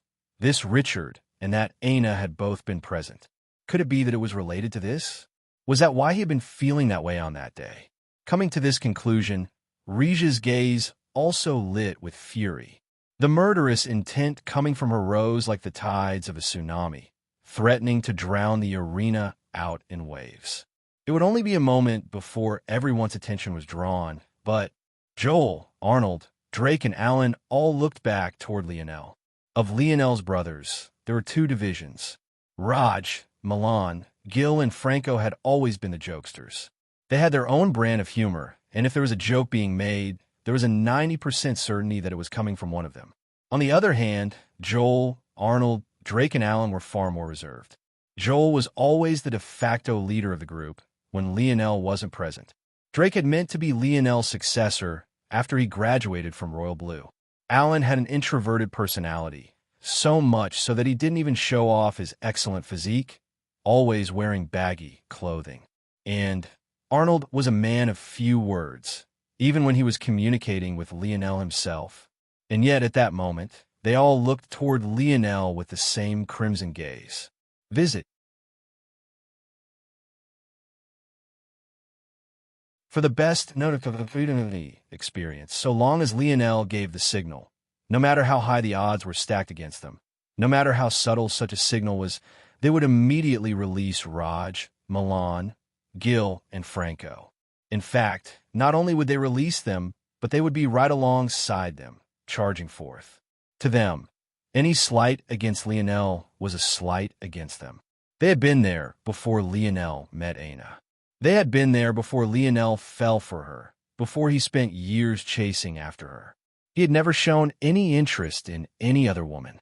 His admirers could have wrapped around Earth itself, yet he had never bat an eyelash.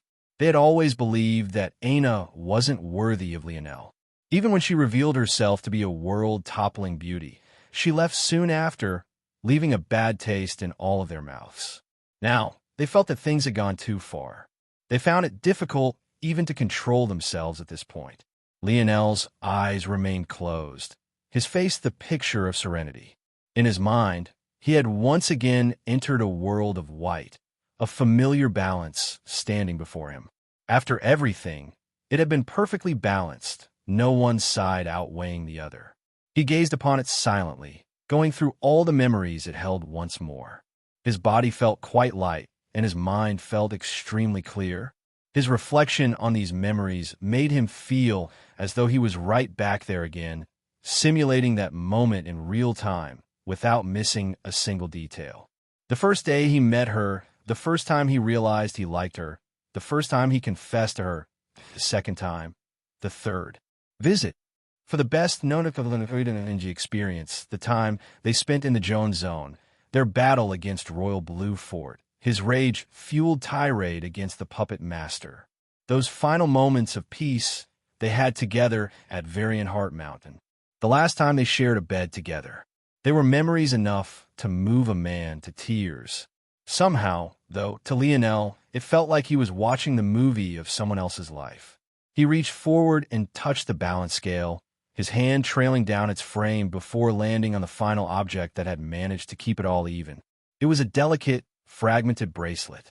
It weighed almost nothing and was useless even to a third-dimensional existence. It was nothing more than a sentimental ornament, but it weighed so heavily. It was the final strand of hope that Lionel had been holding on to, so much so that his logical mind had given it more weight than even it was worth. Crack!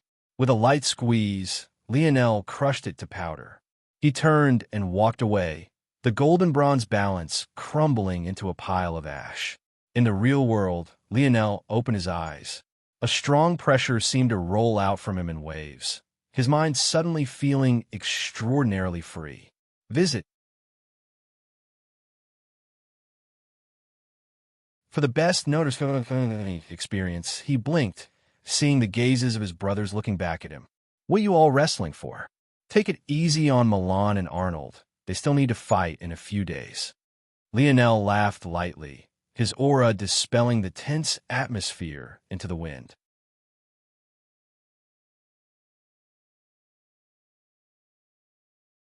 Chapter 1165. Later that day, Lionel sat in silent meditation. He felt that everything about him was running smoother and faster than it ever had before. He could even feel his innate node far more clearly. So clearly, in fact, that he was shocked he hadn't sensed just how special it was before. His innate node wasn't just the source of a special force. It was more accurately the root of one. If Lionel had to describe it, he would say that an innate node was a step beyond a pure force crystal, maybe several steps, even. What this meant was that an innate node wasn't just a store of force, but it also carried with it the natural force arts one might expect to find in a pure force crystal. The difference was that an innate node's natural force arts were not only far more complete, they were far more layered and complex. Though Lionel had never laid eyes on a pure force crystal, at least not yet, he was absolutely certain of this. The depth of his innate force node was so vast that even he had a hard time believing it. He also came to understand that this was where the difference between himself and Elther lay. Elther had access to a force on the same level as Scarlet Star Force and Chaotic Particle Force. The difference was that this was Elther's ability granting him this affinity, whereas Lionel's own was an innate node. Lionel had thought that there wasn't much of a difference originally, just a different road to the same destination. But he realized now that there was a world of difference. Elther would never have access to the same depth of understanding Lionel could gain from his innate node. The world that opened up to Lionel was so large that he was having a hard time deciding where to start. Just to put matters into perspective, from only a cursory glance and look through, Lionel felt that he could build a visualization to aid his path through the fifth dimension, build a completely new magic system, comprehend derivative forces. The possibilities were endless. It felt like he had just been handed the blueprint of a vastly more advanced civilization, and now he could benefit by piecing together all of its mysteries. The change was so great that even Lionel was baffled for just a moment. In the past, he couldn't even send his internal sight near his innate node without it trying to destroy his mind. But now he didn't have to risk his mind at all. It was as though his innate node was directly speaking to him. Destruction. Visit. For a better user experience, Lionel couldn't have expected that releasing his own baggage would open himself up in this way. It was like the weight of Aina had been a blockage. Or maybe it was just the act of allowing those feelings to shatter that allowed Lionel to ascend his understanding to a new level. Fascinating, Lionel wondered, did Miguel have this same ability? Could he naturally feel what Lionel had? Or were there complications with the process? Lionel wasn't jealous, he was more so curious. Because if one innate node could bring him such benefits, what about another? He already had the little mink who could snatch abilities from others. He could use the silver tablet to wash away the personalities of those abilities, to allow his people to absorb them without backlash. He had the tentacle womb, which he already had an evolution path for. If he also began to accumulate innate nodes as well, Lionel's gaze flickered. Maybe he didn't notice it, or maybe he did. But he didn't even consider what it would take for him to accumulate these innate nodes. Lionel raised a palm, his force flickering and surging. After forming his seventh star, he realized that he had gained the ability to replenish his innate node faster. Unfortunately, this was a fairly useless ability since his body couldn't even withstand using his innate node to begin with, let alone draining it. He couldn't even use a single % of it.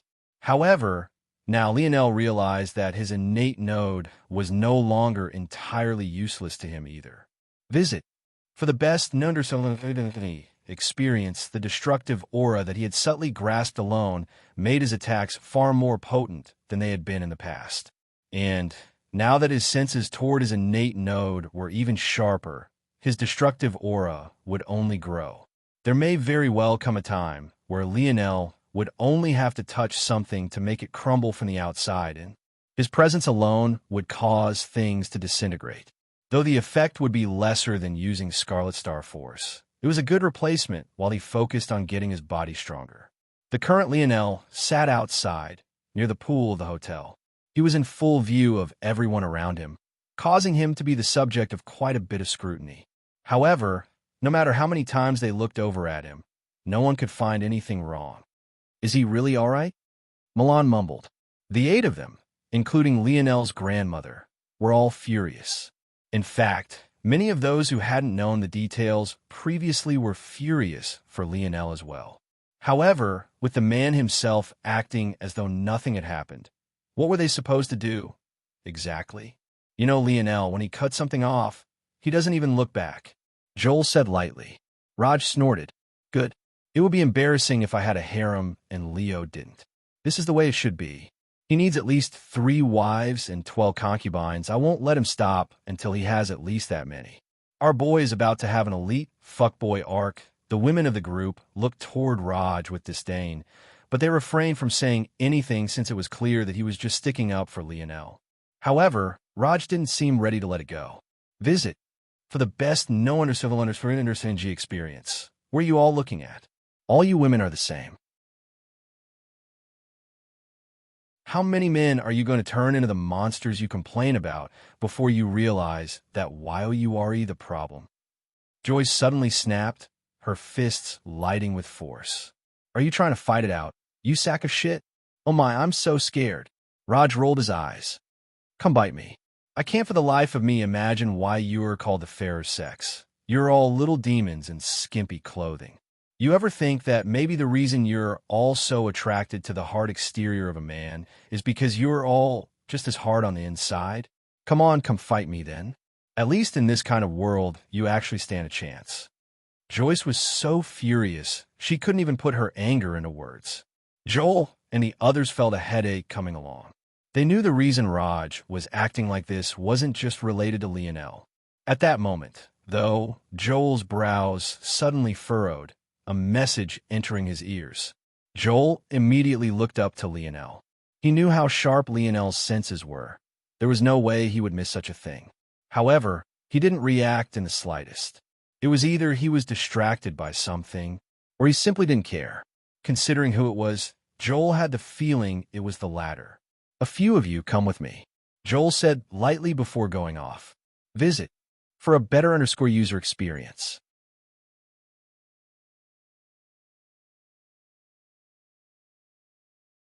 Chapter 1166. An odd silence reigned over the atmosphere in a forest just on the outskirts of a Luxnick city. Joel, Franco, and Alan stood across from Yuri and Savon, the latter two wearing nervous, fidgeting expressions. In truth, Joel was quite surprised that Yuri had managed to contact them from so far away. It had taken several hours just to get here. If not for Joel being pretty level-headed, he wouldn't have even deemed to come. But for matters related to Lionel, he was still willing to go so far. That said, it made sense. This was Planet Luxnick's, not Planet Viola. Plus, the status of these two was ties to Meal and Aina. So even if it was Planet Viola, it wasn't like they could move about as freely as they wanted. Due to these reasons, they had no choice but to contact Joel and the others from so far away. The surprising part, though, was that Yuri was actually able to accomplish such a thing. It made Joel take her just that bit more seriously. "Where is Lionel?" Yuri finally asked, somewhat unwilling to meet their gazes. In fact, much of her fidgeting was because she was trying to see if Lionel was coming or not. Yuri had left a small tag on Joel's soul force the last time they met, but she had never been able to do the same with Lionel. So, she had contacted Joel, hoping to contact Lionel through him. But Joel didn't seem to have come with Lionel at all. This was a problem. If Lionel was truly angry, this would make things even more difficult. Visit for a better user experience, of course. This only showed how little Yuri understood about Lionel. Is he that angry? Joel, despite his usual calm disposition, couldn't help but narrow his eyes at these words. What did she mean, is he that angry? Setting aside the truth for a moment. So what if he was? Did he not have a right to be? The fact he hadn't exploded onto the arena stage was a proof of his self-control and nothing else. Joel reached out a hand and put it on Franco's chest, stopping him from snapping. Among the three who had come, Joel and Alan were quite level-headed, but Franco was most definitely not. Joel had made it a point not to take Raj along with them because he would only exacerbate any situation they ended up getting into, but the more rowdy of their group had insisted that at least one of them go because they didn't trust Joel and Alan to say the harsh things when they needed to be said. That said, they knew that this was a gross exaggeration. The current Joel and Alan were just as enraged as any one of them. Seeing the expressions of the three men before her, Yuri's own flickered, making her feel that maybe she had said something wrong. Your words show just how little you understand about Lionel, but that isn't your fault. You're just the friend of the woman he liked, not the woman herself. The one who deserves the blame is her. The latest _SODs are on _ website. Yuri's jaw clenched. Just the same way Raj was willing to go overboard in protecting Lionel, even saying many things he shouldn't have said, Yuri was much the same way with Aina. In fact, compared to the time Lionel's brothers had spent by his side, Yuri had been with Aina even longer. However, this time, she took deep breaths, realizing that letting her temper flare like it had before would only be detrimental to her goal. You all have to understand that this matter isn't what it looks like. Joel's brow furrowed, but he chose to continue to listen instead of interjecting. The truth of the matter was that if Joel had told Lionel that Yuri wanted to talk, Lionel probably would have come. And even if Lionel chose not to come, it wouldn't be because he was furious. It would only be because he felt that his time was better applied to something else. Joel knew better than most that what Lionel was feeling right now wasn't rage, it was indifference. If he felt that his time was better spent training and meditating, he wouldn't come. If he was curious enough to hear what Yuri would say, then it would come. It was that simple. However, Joel knew well, at the same time, that there was a very lowly, maybe 0% probability that Lionel would change his mind purely on what Yuri would say. Knowing this, Joel chose not to waste Lionel's time. The three of them already had been booted from the second day of competition. They had nothing to lose wasting time like this. So, he listened to Yuri's story from start to finish. The latest _up_SODIes are on website. So you mean to say that Aina's father agreed to this marriage for the sake of a position to enter the Void Palace selection? But this was a lie because anyone could participate anyway? Joel summarized. Yes. Yuri wrung her hands together. But they lied. The marriage was only supposed to take place after the selection, but Richard used a loophole in the agreement to place it after the first day of the selection. Also, the deal wasn't of equivalent exchange because there was no quota this year to begin with. Even Savon and I could participate. Joel, Alan, and Franco watched in silence, and Yuri continued to explain herself. They didn't interrupt her and didn't shift her gaze away. The only one of the two who seemed to realize that something was wrong with the atmosphere was Savon, who could only sigh inwardly. Yuri loved Aina too much. She was unwilling for Aina to take any sort of losses, even if others had to suffer for it. The same way Lionel's brothers thought that Aina was unworthy of him, just how much more so did Yuri believe the vice versa, albeit subconsciously? And what do you want us to do about this, exactly? Joel asked. We have to save her. I saw earlier that Lionel's grandmother is very powerful. If she works together with my adoptive father, can't we kidnap Aina before the wedding? A pregnant silence fell over the forest. Visit.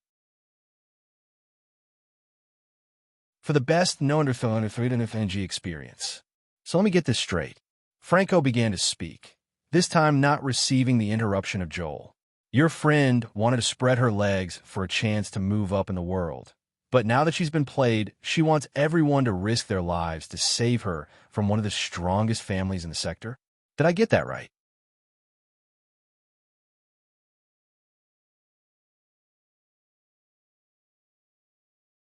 Chapter 1167. Yuri was stunned for a moment before she suddenly imploded. What the hell did you just say? Bang! A violent, invisible force shot out in all directions. The expressions of the three young men instantly changed as they hurried to protect themselves, but it was already too late. As though a wall of solid wind had hit them, they flew backward like an iron ball out of cannon. In fact, it wasn't just them. The surrounding nature was completely flattened as though a fist had descended from the sky. The rippling wave spread outward like a fan, sending the three flying for dozens of meters. Yuri! Savon was shocked awake. Savon violently pulled Yuri backward, disrupting the eruption of her fury. Then, she sprung forward at her fastest speed, her force reaching out to slow the blow the three had suffered.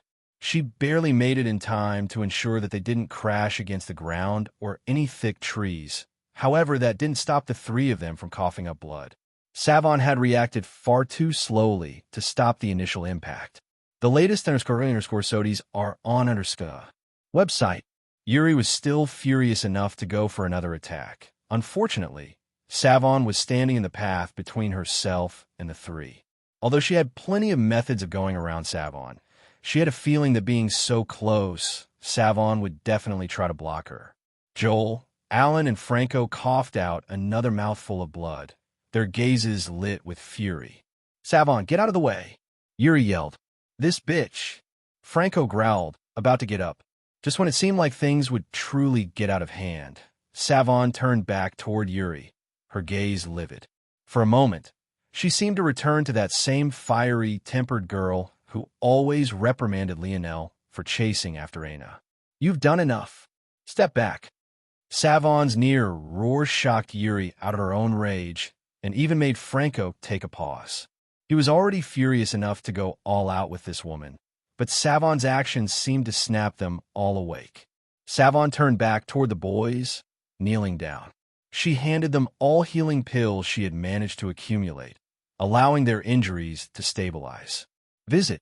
For a better user experience, I'm sorry about Yuri, but she treats Aina like her own flesh and blood sister. She often says and does things she doesn't mean when it comes to her, but please hear me out. She didn't tell you the full scope of the truth and how things ended up this way. Savon. Yuri's expression changed. Yuri wasn't a fool. She didn't speak about those matters on purpose because the less people that knew, the better.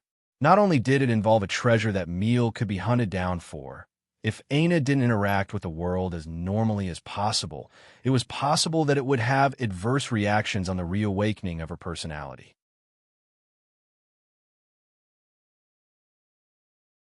If it wasn't for the fact Savon was so close with Aina and would immediately realize that there was something wrong with her personality, she wouldn't have been told the truth of the circumstances either. Yuri had naively only ever seen things from her perspective. In her mind, Aina was perfect, and everyone should treat her as such, not to mention care about her well-being just as much as she did. So, she had never considered telling them the full story because she didn't think it was necessary. Wasn't what she had said enough? Wasn't it clear as day that Aina had been wronged? Then how could they possibly act like it wasn't a big deal? How could they say such cruel words? What Yuri couldn't wrap her head around was something that Savon understood almost too intimately. It could be said that of all the people who understood best how Lionel felt right now, Savon was at the top of the list. Unlike Yuri, Savon had been thrust into this world just like Lionel had, forced to scratch and claw for everything and even barely surviving her first zone. And, just like Lionel, she had walked out to find her best friend of 4 years with her bloodied arm through a human's chest. That event had caused Savon to become estranged from Yuri and Aina. And yet, instead of trying to bring her back into the fold and support her in the moment she needed it the most, they both left her. Visit. For a better user experience, Aina left to go off on her adventures with Lionel, and Yuri only ever truly cared about Aina's well-being, not considering Savon very much at all. If Savon hadn't felt the need to step in during the argument between Lionel's brothers and Aina, maybe they would have all remained estranged for a lifetime. And what had happened after that? Well, the broken and fragile Aina collapsed in her arms, sobbing and crying her worries away, pining over a man she herself had chosen to leave. She brought Savon out like a crutch, even dragging her to this sixth-dimensional world so she could continue to be used. When Aina hadn't needed Savon anymore, she was fine with ignoring her existence. But the moment she had, she dragged her back into her life, forcing her to become a shoulder to cry on. Did Savon understand that Aina was a broken person? Yes. Did she understand that it wasn't entirely Aina's fault? Yes. Did she blame Aina and hate her like another might? No. However, none of this changed the fact that it hurt. No one ever considered her thoughts and her feelings. Despite having friends around, she felt like she was alone. She had spent 4 years protecting Aina, but she never received the same in return. There was no one else who understood how Lionel felt right this moment more than she did. But even now, she was willing to help. Visit. For the best no_energy experience, so, she explained. The only details she missed were ones that she had never been privy to, but whether it was related to how broken Aina was after leaving Lionel, all the way up to her personality being completely erased, she left nothing out. When she was finished, the 3 young men looked toward one another. They hadn't expected to have had the needle move for them at all. But now, what were they supposed to do?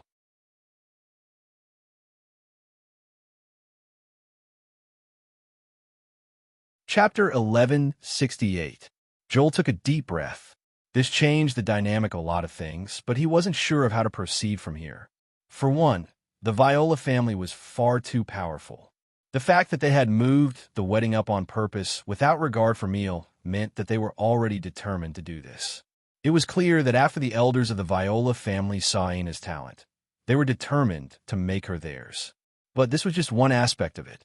Even if they had known this before, Franco would have still said what he said earlier. The fact that Aina wasn't entirely in control of her faculties, though, was something that made even them hesitate. The choice was made by Aina's father to begin with, not Aina. And it seemed that Aina agreed because she saw the logic behind it. Richard wasn't worth much to her before, but if he was a ticket to the Void Palace, then it made sense to her. As for matters of love, she hadn't even considered it. Joel shook his head. I don't know. I can't guarantee anything. I can only say that we'll speak with Lionel and Granny Roja. Maybe there is something they can do. Maybe if it had been before the first day selection, Joel and the others would have been ready to wade through hell or high water, not for Aina, but just so that Lionel would have a chance at happiness. The odds a man would be able to get over his first love marrying in line with another man was minimal at best. And for someone like Lionel, just the attempt toward the action alone was enough for him to shut down and not mind it anymore. But just earlier today, they had all received a rude awakening. All the pride they had had from their accomplishments in the Milky Way flew away like dust in a storm. They were nothing but ants here. They had barely gained the ability to fight against the geniuses of branch families. How could they possibly challenge the older generation of a pillar family like the Viola? Savon smiled, a complicated smile. It had a hint of bitterness to it, but it was mostly filled with understanding. The latest _up_sodies are on _the website. The truth was that Meal hadn't even sent them here. It was Yuri who realized that something must have gone wrong, causing her to come here of her own accord. She knew her adoptive father well and knew that he wouldn't put Aina in danger on purpose. He likely wanted to use Richard, and then when she was accepted by the Void Palace, throw him away.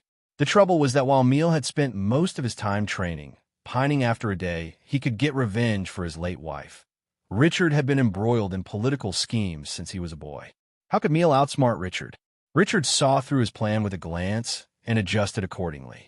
Without the halo of Void Palace disciple around her, Richard had no need to worry about forcing Aina to do anything.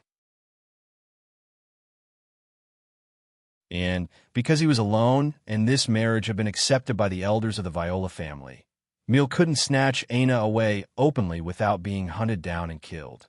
This left Meal with very little options and Aina with even fewer.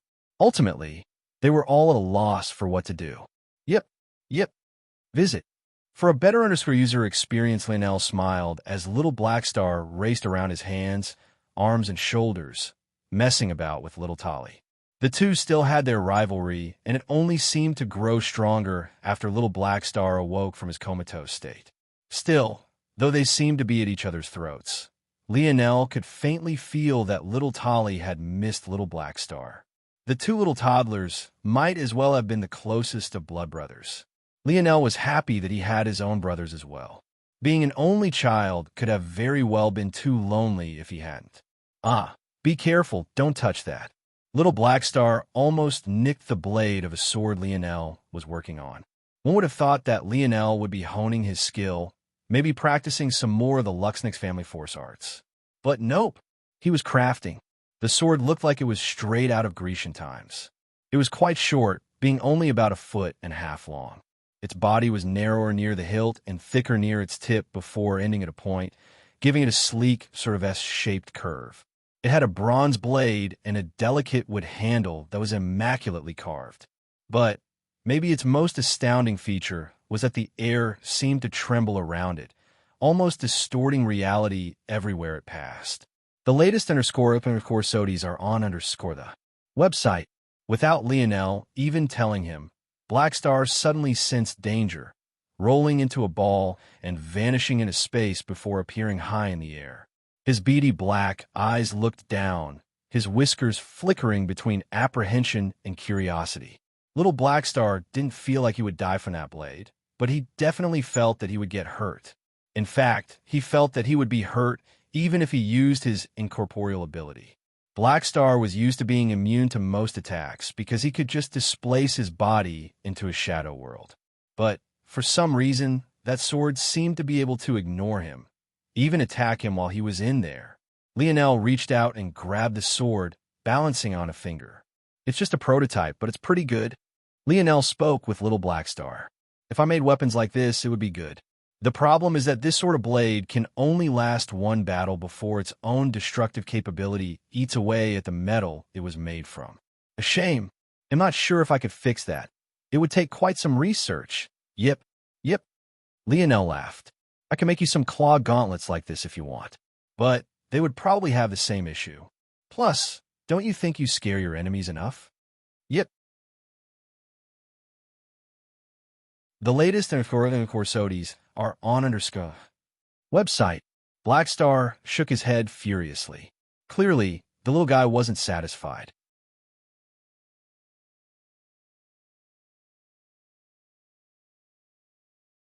Chapter 1169. Lionel laughed again, flicking his finger and sending the sword spiraling upward. With a dull slapping sound, Lionel grabbed the sword by its hilt and sent it flying forward. A soothing whistle sound filled the air, only to be interrupted by the sound of blade meeting wood. A tree in the distance was directly split in the middle, and it seemed that the sword might continue traveling right through it. But it was at that moment that something astonishing happened. As though it had been burnt from the inside out, the tree crumbled into a pile of ash, collapsing to the ground in a heap. The sword continued into the distance before falling not far afterward. Unfortunately, the ground it landed upon became like an ashland of death. The greenery withered, the rich soil turned to harsh granules, and a crater formed and collapsed, the weakened ground falling in on itself. Lionel whistled, the result being slightly more exaggerated than even he expected. Of course, this weapon was the result of Lionel applying what he had grasped from his innate node. It was just a low-level destruction force art, but the result was quite devastating. Though that was just a normal tree and ground, and the crater wasn't very large, barely half a meter in radius, they were both still tempered by a six-dimensional world, even if they weren't anything special. To have them crumble like that, well, it spoke for itself. The only trouble was, almost as soon as the crater began to collapse, as though it had used up all its energy, the sword crumbled soon afterward. Lionel didn't even bother to go after it. He knew it was finished. Visit. For a better user experience, as he had expected, weapons he incorporated these sort of force arts into would have a short shelf life. He had predicted that they would last maybe one battle, but judging by the result, it might not last even that long. They might be good as a trump card, but as a main mode of battle, Lionel didn't think they could be trusted. On top of this, they were expensive. Just to survive as long as it did, Lionel was forced to forge the sword of the sixth dimension, or he had gotten from Patriarch Averone Radix's body. When he had tried the same thing with a fifth dimension, or it didn't even make it past the production stage. There were, of course, other problems as well. For instance, wasn't scalable since Lionel was definitely the only one who could craft them. On top of that, they were obviously dangerous. Lionel wasn't sure how easy it would be for others to harm themselves with it. The destructive power is undeniable. I might just need to stick to using it with arrows and maybe bullets if I ever decide to go that route again. The Tier 9 gold bow should be able to handle firing those arrows up to a certain point. The only trouble is where am I going to find so much sixth-dimensional, or? Lionel shook his head. Maybe instead of trying to find such things, he should instead focus on finding or is better suited to withstanding the destruction force arts. All right, I'll leave this be for now. There's at least a proof of concept. I think I'll turn my attention back to the Luxnix family force art system now. Lionel's mind was like a machine working on the best sort of fuel. Everything was so clear to him, and his minds worked separately and in unison completely seamlessly. He let little Tollygo play with little Blackstar, and he reallocated the minds he had put toward crafting back toward analyzing the ins and outs of this new force art system. One might think that this wasn't worth it. After all, Lionel's mother knew of the Luxnix force art system, yet all of her most powerful techniques used the Camelot magic system instead. So, wasn't it better to focus on the latter? Visit. For a better user experience, but Lionel saw it differently. After speaking with his grandmother and consulting the dictionary, he understood a bit more about the world spirit. The reason why all of his mother's most powerful techniques utilized Camelot's system and not the Luxnix was because she had Earth's world spirit, not the three-pillar world's world spirit, which was divided between the three families. Simply put, his mother had perfectly grasped Camelot's magic system without even trying to its greatest depths. In fact, she was only limited by her current dimension level. When it came to the Luxnix, though, her comprehension was shallow by comparison. Realizing this, Lionel understood that there was still great potential in the Luxnix system. Just when Lionel was about to completely close himself off again, he looked up, realizing that his brothers were all approaching him with complicated looks in their eyes. Lionel blinked. "What's wrong with you all?" Joel shook his head.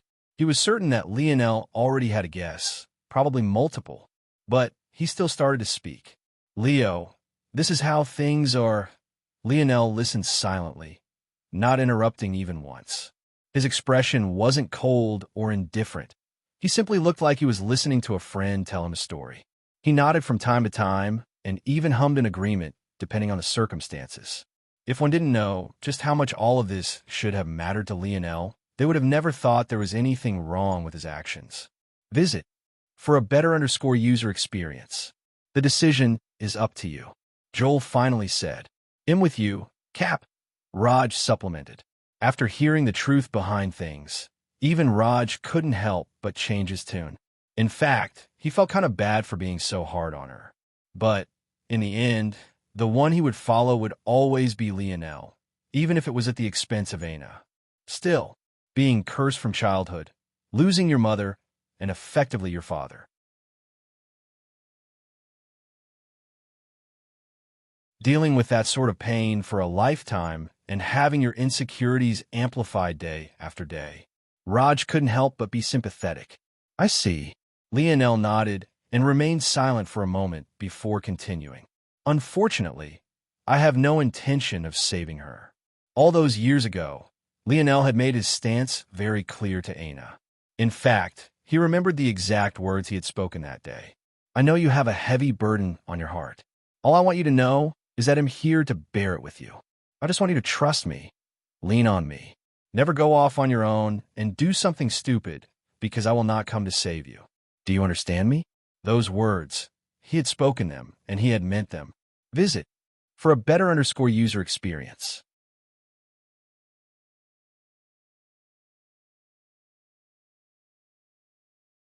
Chapter 1170. Joel sighed when he heard these words.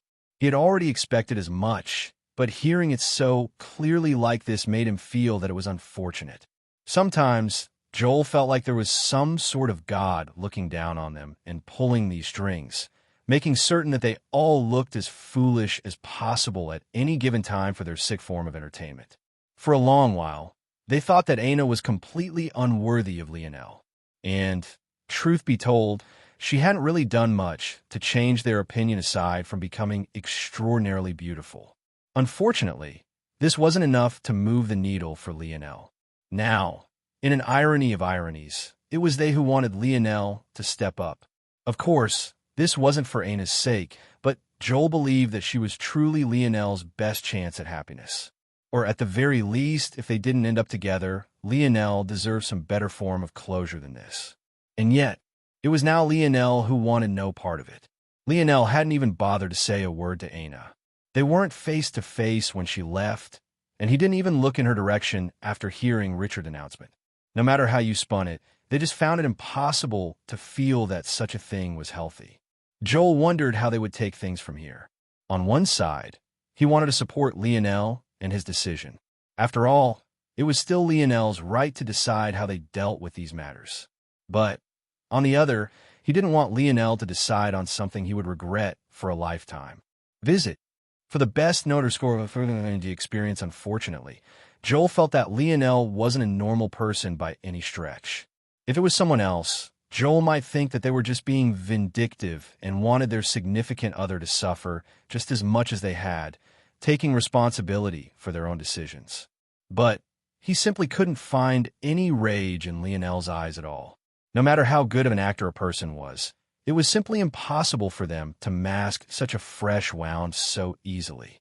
Joel never got the chance to make his decision, though, because Lionel's next words seemed to close off any sort of chance they had. I know that you all might try to do something, thinking it to be in my best interest, but I hope that you want. Lionel's gaze gained a sincere and patient light to it. I did not want my brothers to risk their lives, and the same goes with my grandmother. I only just began to reform a relationship with her, and her body is quite frail now. She's no longer in her prime. Though my grandmother is powerful, she's not nearly as powerful as she once was, and she's currently stuck at a bottleneck she can't break past. She has a lot of guilt on her shoulders, even though I do not blame her. If you bring this possibility to her, I'm certain that she will go all out for a chance at giving me happiness. But I need you all to understand that this path won't bring me happiness. If anything, it will lose me brothers, and there's an over 80% likelihood that it will lose me my grandmother. Lionel matched each one of their gazes. He wasn't pressuring any of them, but he wanted to convey his feelings as clearly as possible. When he laid out the truth so plainly and succinctly, the expressions of the boys couldn't help but change several times. Visit. For a better user experience, they subconsciously knew how dangerous these matters would be, but hearing it explained like this truly made them understand what kind of game they were trying to play. I can understand Anna's plight. However, the risk is not worth the reward. I can't trade the lives of people I care about for the life of someone. I simply don't. Joel and the others felt their hearts tremble when they heard this. But it made Lionel's stance as clear as day. There was simply nothing else they could do to refute it. Judging by Lionel's tone, even though he didn't say it, if he felt that they were about to take action, he would stop them. He knew the date of the wedding just as well as they did, and it would only be a day from now. There was simply no time for them to devise any sort of plan that could fool Lionel. And even if they could, should they? Lionel sighed. I don't want these matters to weigh on you all, but I can't force it to not either. If it makes you all feel better, the current Aina can snap Richard like a twig, and she's completely immune to poisons due to her ability. Unless one of the Viola family elders stands in their wedding chambers, no one could force her to do anything she doesn't want to do. And if she does want to do it, why should you all be the ones to worry about it? Just focus on your training. We have much bigger things to worry about and much bigger goals in mind. The 8 looked toward one another and nodded. Maybe this was the best way to look at things. Visit.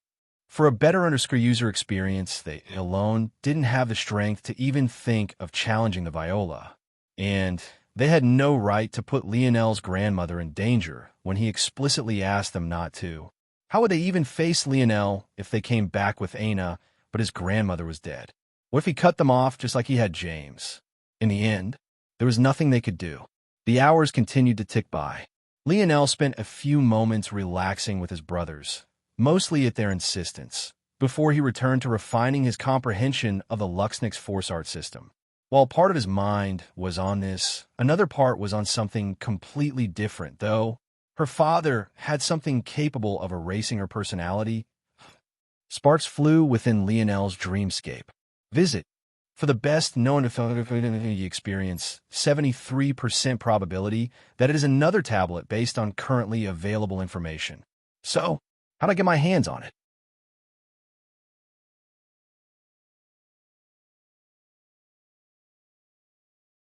Chapter 1171. Lionel could think of a few plans, but judging by the fact that Aina's father was definitely well into the 6th dimension, he would have to be choosy with which one he approached things with. I also have to consider the possibility that her father is also aware of my own silver tablet. When Lionel was in a relationship with Aina, he didn't hide anything from her that included the existence of the silver tablet. Not only did Aina know of it, but she was also well aware of all its abilities and even the details on how Lionel ended up with it.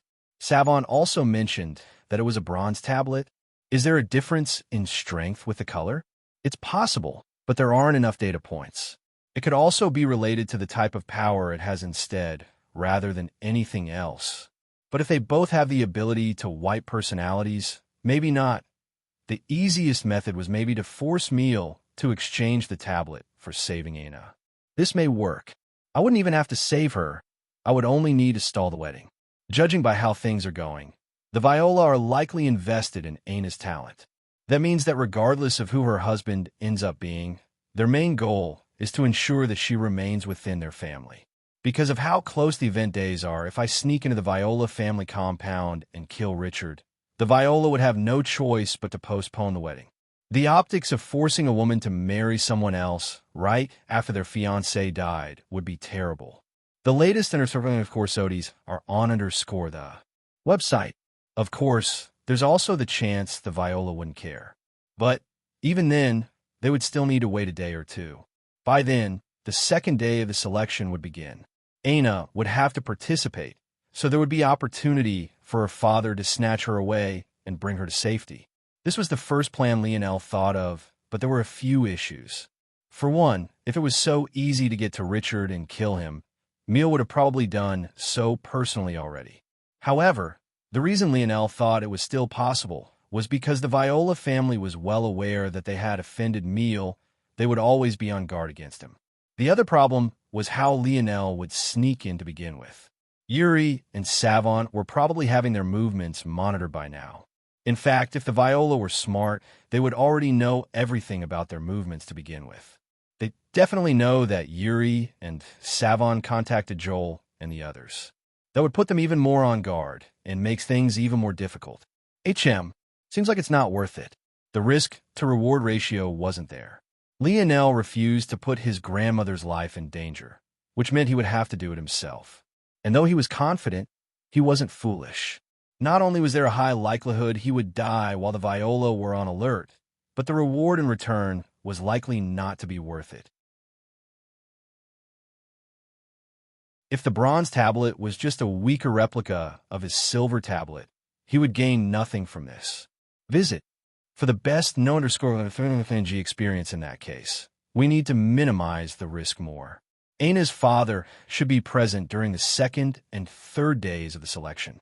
I think I can modify a force art technique of the Luxnix into a perfect tracker. By then, I can just deal with him and take the tablet away when I'm strong enough. It probably won't take long. Lionel's force surged, forming delicate tendrils. Soon, a spider the size of a fingernail appeared on his palm. It scurried around under his control before touching Lionel's spatial ring and vanishing within it. Lionel closed his eyes and made some quick calculations. Several problems need to be fixed. First, he'll modify the shell of the spider. It needs to be more transparent to the point where any light that touches it goes right through. All right, he'll adjust this point here. Though it won't be perfectly invisible, it won't be a problem under my control. The second issue is that crossing the spatial barrier of a treasure weakens it considerably. That cuts down the effective range significantly, and it would deteriorate to nothingness in just a few days.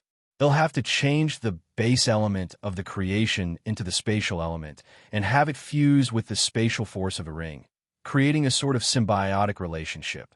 That way, so long as the ring lives, the spider will live. The solution to the second problem should also fix the third. So long as the spider and ring become one, the ring itself will become a beacon and signal only I can see and hear. Perfect. Lionel sat in silence for several moments, his calculations finishing in rapid succession. The latest in our Corsodies are on website. His eyes opened and his dream force surged once more. This time, it almost looked as though nothing at all appeared on Lionel's palm. But even if you looked closely, it almost looked like a droplet of fresh water. It was only after Lionel activated the second awakening of his wisdom branch and his eyes sharpened that he could see the beautiful crystalline body of the little spider. Excellent. I should be able to pick out Aina's father based on the energy signature of the Brazinger family when the time comes. I've seen and met enough of them. Lionel nodded to himself and didn't mind this matter anymore. So long as he and Emile were on the same planet, he would be able to find him with this method. As for the matters with Aina, he no longer needed to worry about them. Whether she got married or not had nothing to do with him. The minutes turned to hours and then days. Soon, it was the surprise event many had been waiting for, and the marriage union of Aina Brazinger and Richard Viola was here. Those who had gotten themselves a place in the arena soon began to appear in the Viola Estate 1 after another. If it wasn't for the fact that many other sectors were also having their selections now, they would have likely sent representatives of their own as well. The grand event was beginning. The latest courses are on the website. Lionel, however, was in his penthouse suite, having finally begun to take his rest seriously. He snored lightly and peacefully, his head resting on a cloud of pillows.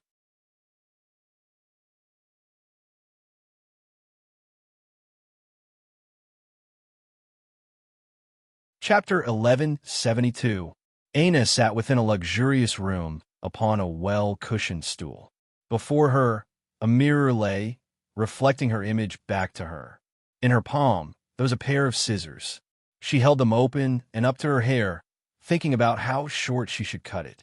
But, for some reason, she was hesitating. It's a bit amusing.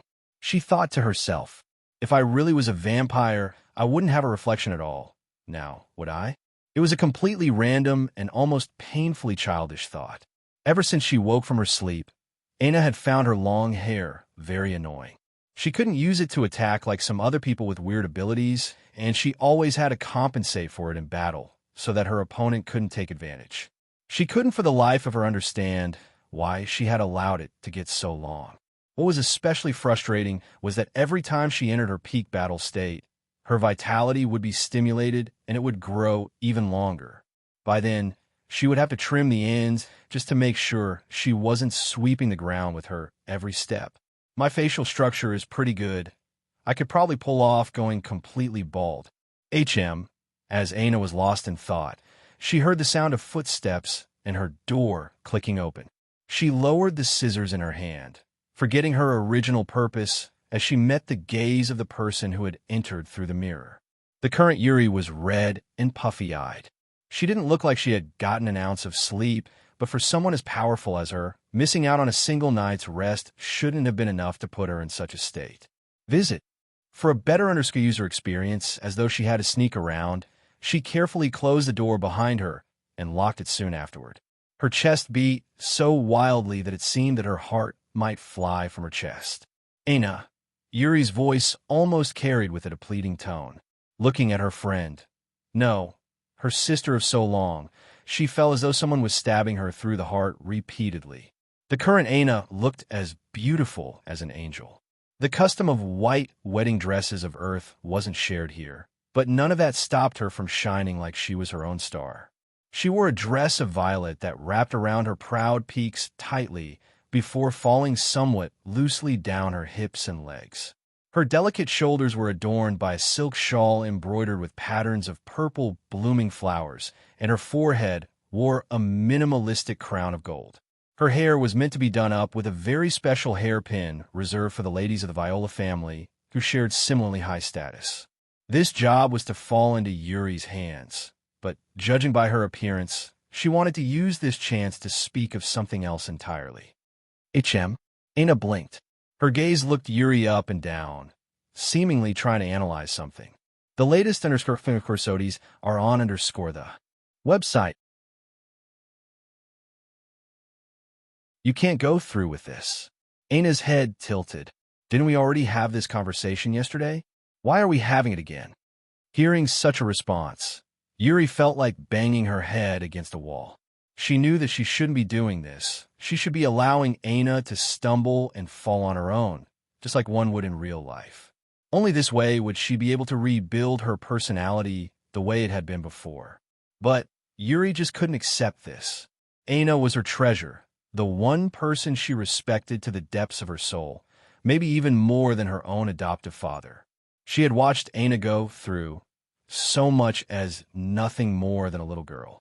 She couldn't stand the idea of her image and sense of self being tainted in this way. Plus, who went through life without receiving any sort of advice? Emil knew of the danger of Aina not reawakening to her true self soon enough. So he took a hands-off approach, trying to expedite Aina's growth by allowing her to maneuver through situations alone. But then hadn't he been forced to step into the Void Palace anyway? Everything was a mess. Everyone seemed to be trying to do their best with what they were given, but life and circumstances kept forcing them to trip and fall. Aina, Yuri said with more urgency. If she couldn't get Aina to agree, any sort of escape plan was meaningless. If the person in question didn't cooperate, any small chance they had was nil. Visit. For a better user experience, the truth was that Yuri knew it was helpless. After 2 days, they had no plan. Emil hadn't said anything to her. She had contacted Joel again only to learn that Lionel had refused, and now there was no one but her and Savon. In fact, if it wasn't for Savon stalling the other maids, she wouldn't even be able to be here to speak to Aina alone and give it one more try. Yuri, I know you worry for me, but there is really no need. The likelihood of escaping the Viola is near zero, and even if we do, we'll be hunted down. The only escape will be getting accepted by the Void Palace. But why would the Viola allow me to continue to participate if we somehow manage to escape? It's one thing to run away, but if there's a location they know we have to be at, what good would that do? Aina's words had suddenly gone from overly childish to coldly calculative. Yuri grit her teeth. At least do what I asked and speak to Lionel through me. If you have his grandmother's help, there will be little the Void Palace can do to stop you from participating. Aina looked toward Yuri as though she was looking at a naive little baby. Didn't you see how the Luxniks treated them? If Richard asks a favor of a Luxnix, do you think she could stop the combined might of the Luxniks and Viola, all on her own? Plus, I've already said I want to contact him. Why not? Yuri completely lost her cool, unable to hold it back any longer. This isn't the time for pride. This is your life we're talking about. Visit. For a better user experience, Aina shook her head. Because he's a man of his word. He said he wouldn't come, so he won't come. Yuri felt that all her air had been forcefully pulled out from her body as she fell to the floor. You're tuning into the Romance Rendezvous YouTube channel. We're so grateful for your support, and don't forget to subscribe to join us on this incredible journey through captivating stories. Your generosity through donations truly makes a world of difference, as it's the primary source of revenue that allows me to expand and enhance this channel for you. Thank you from the bottom of my heart for being a part of this adventure.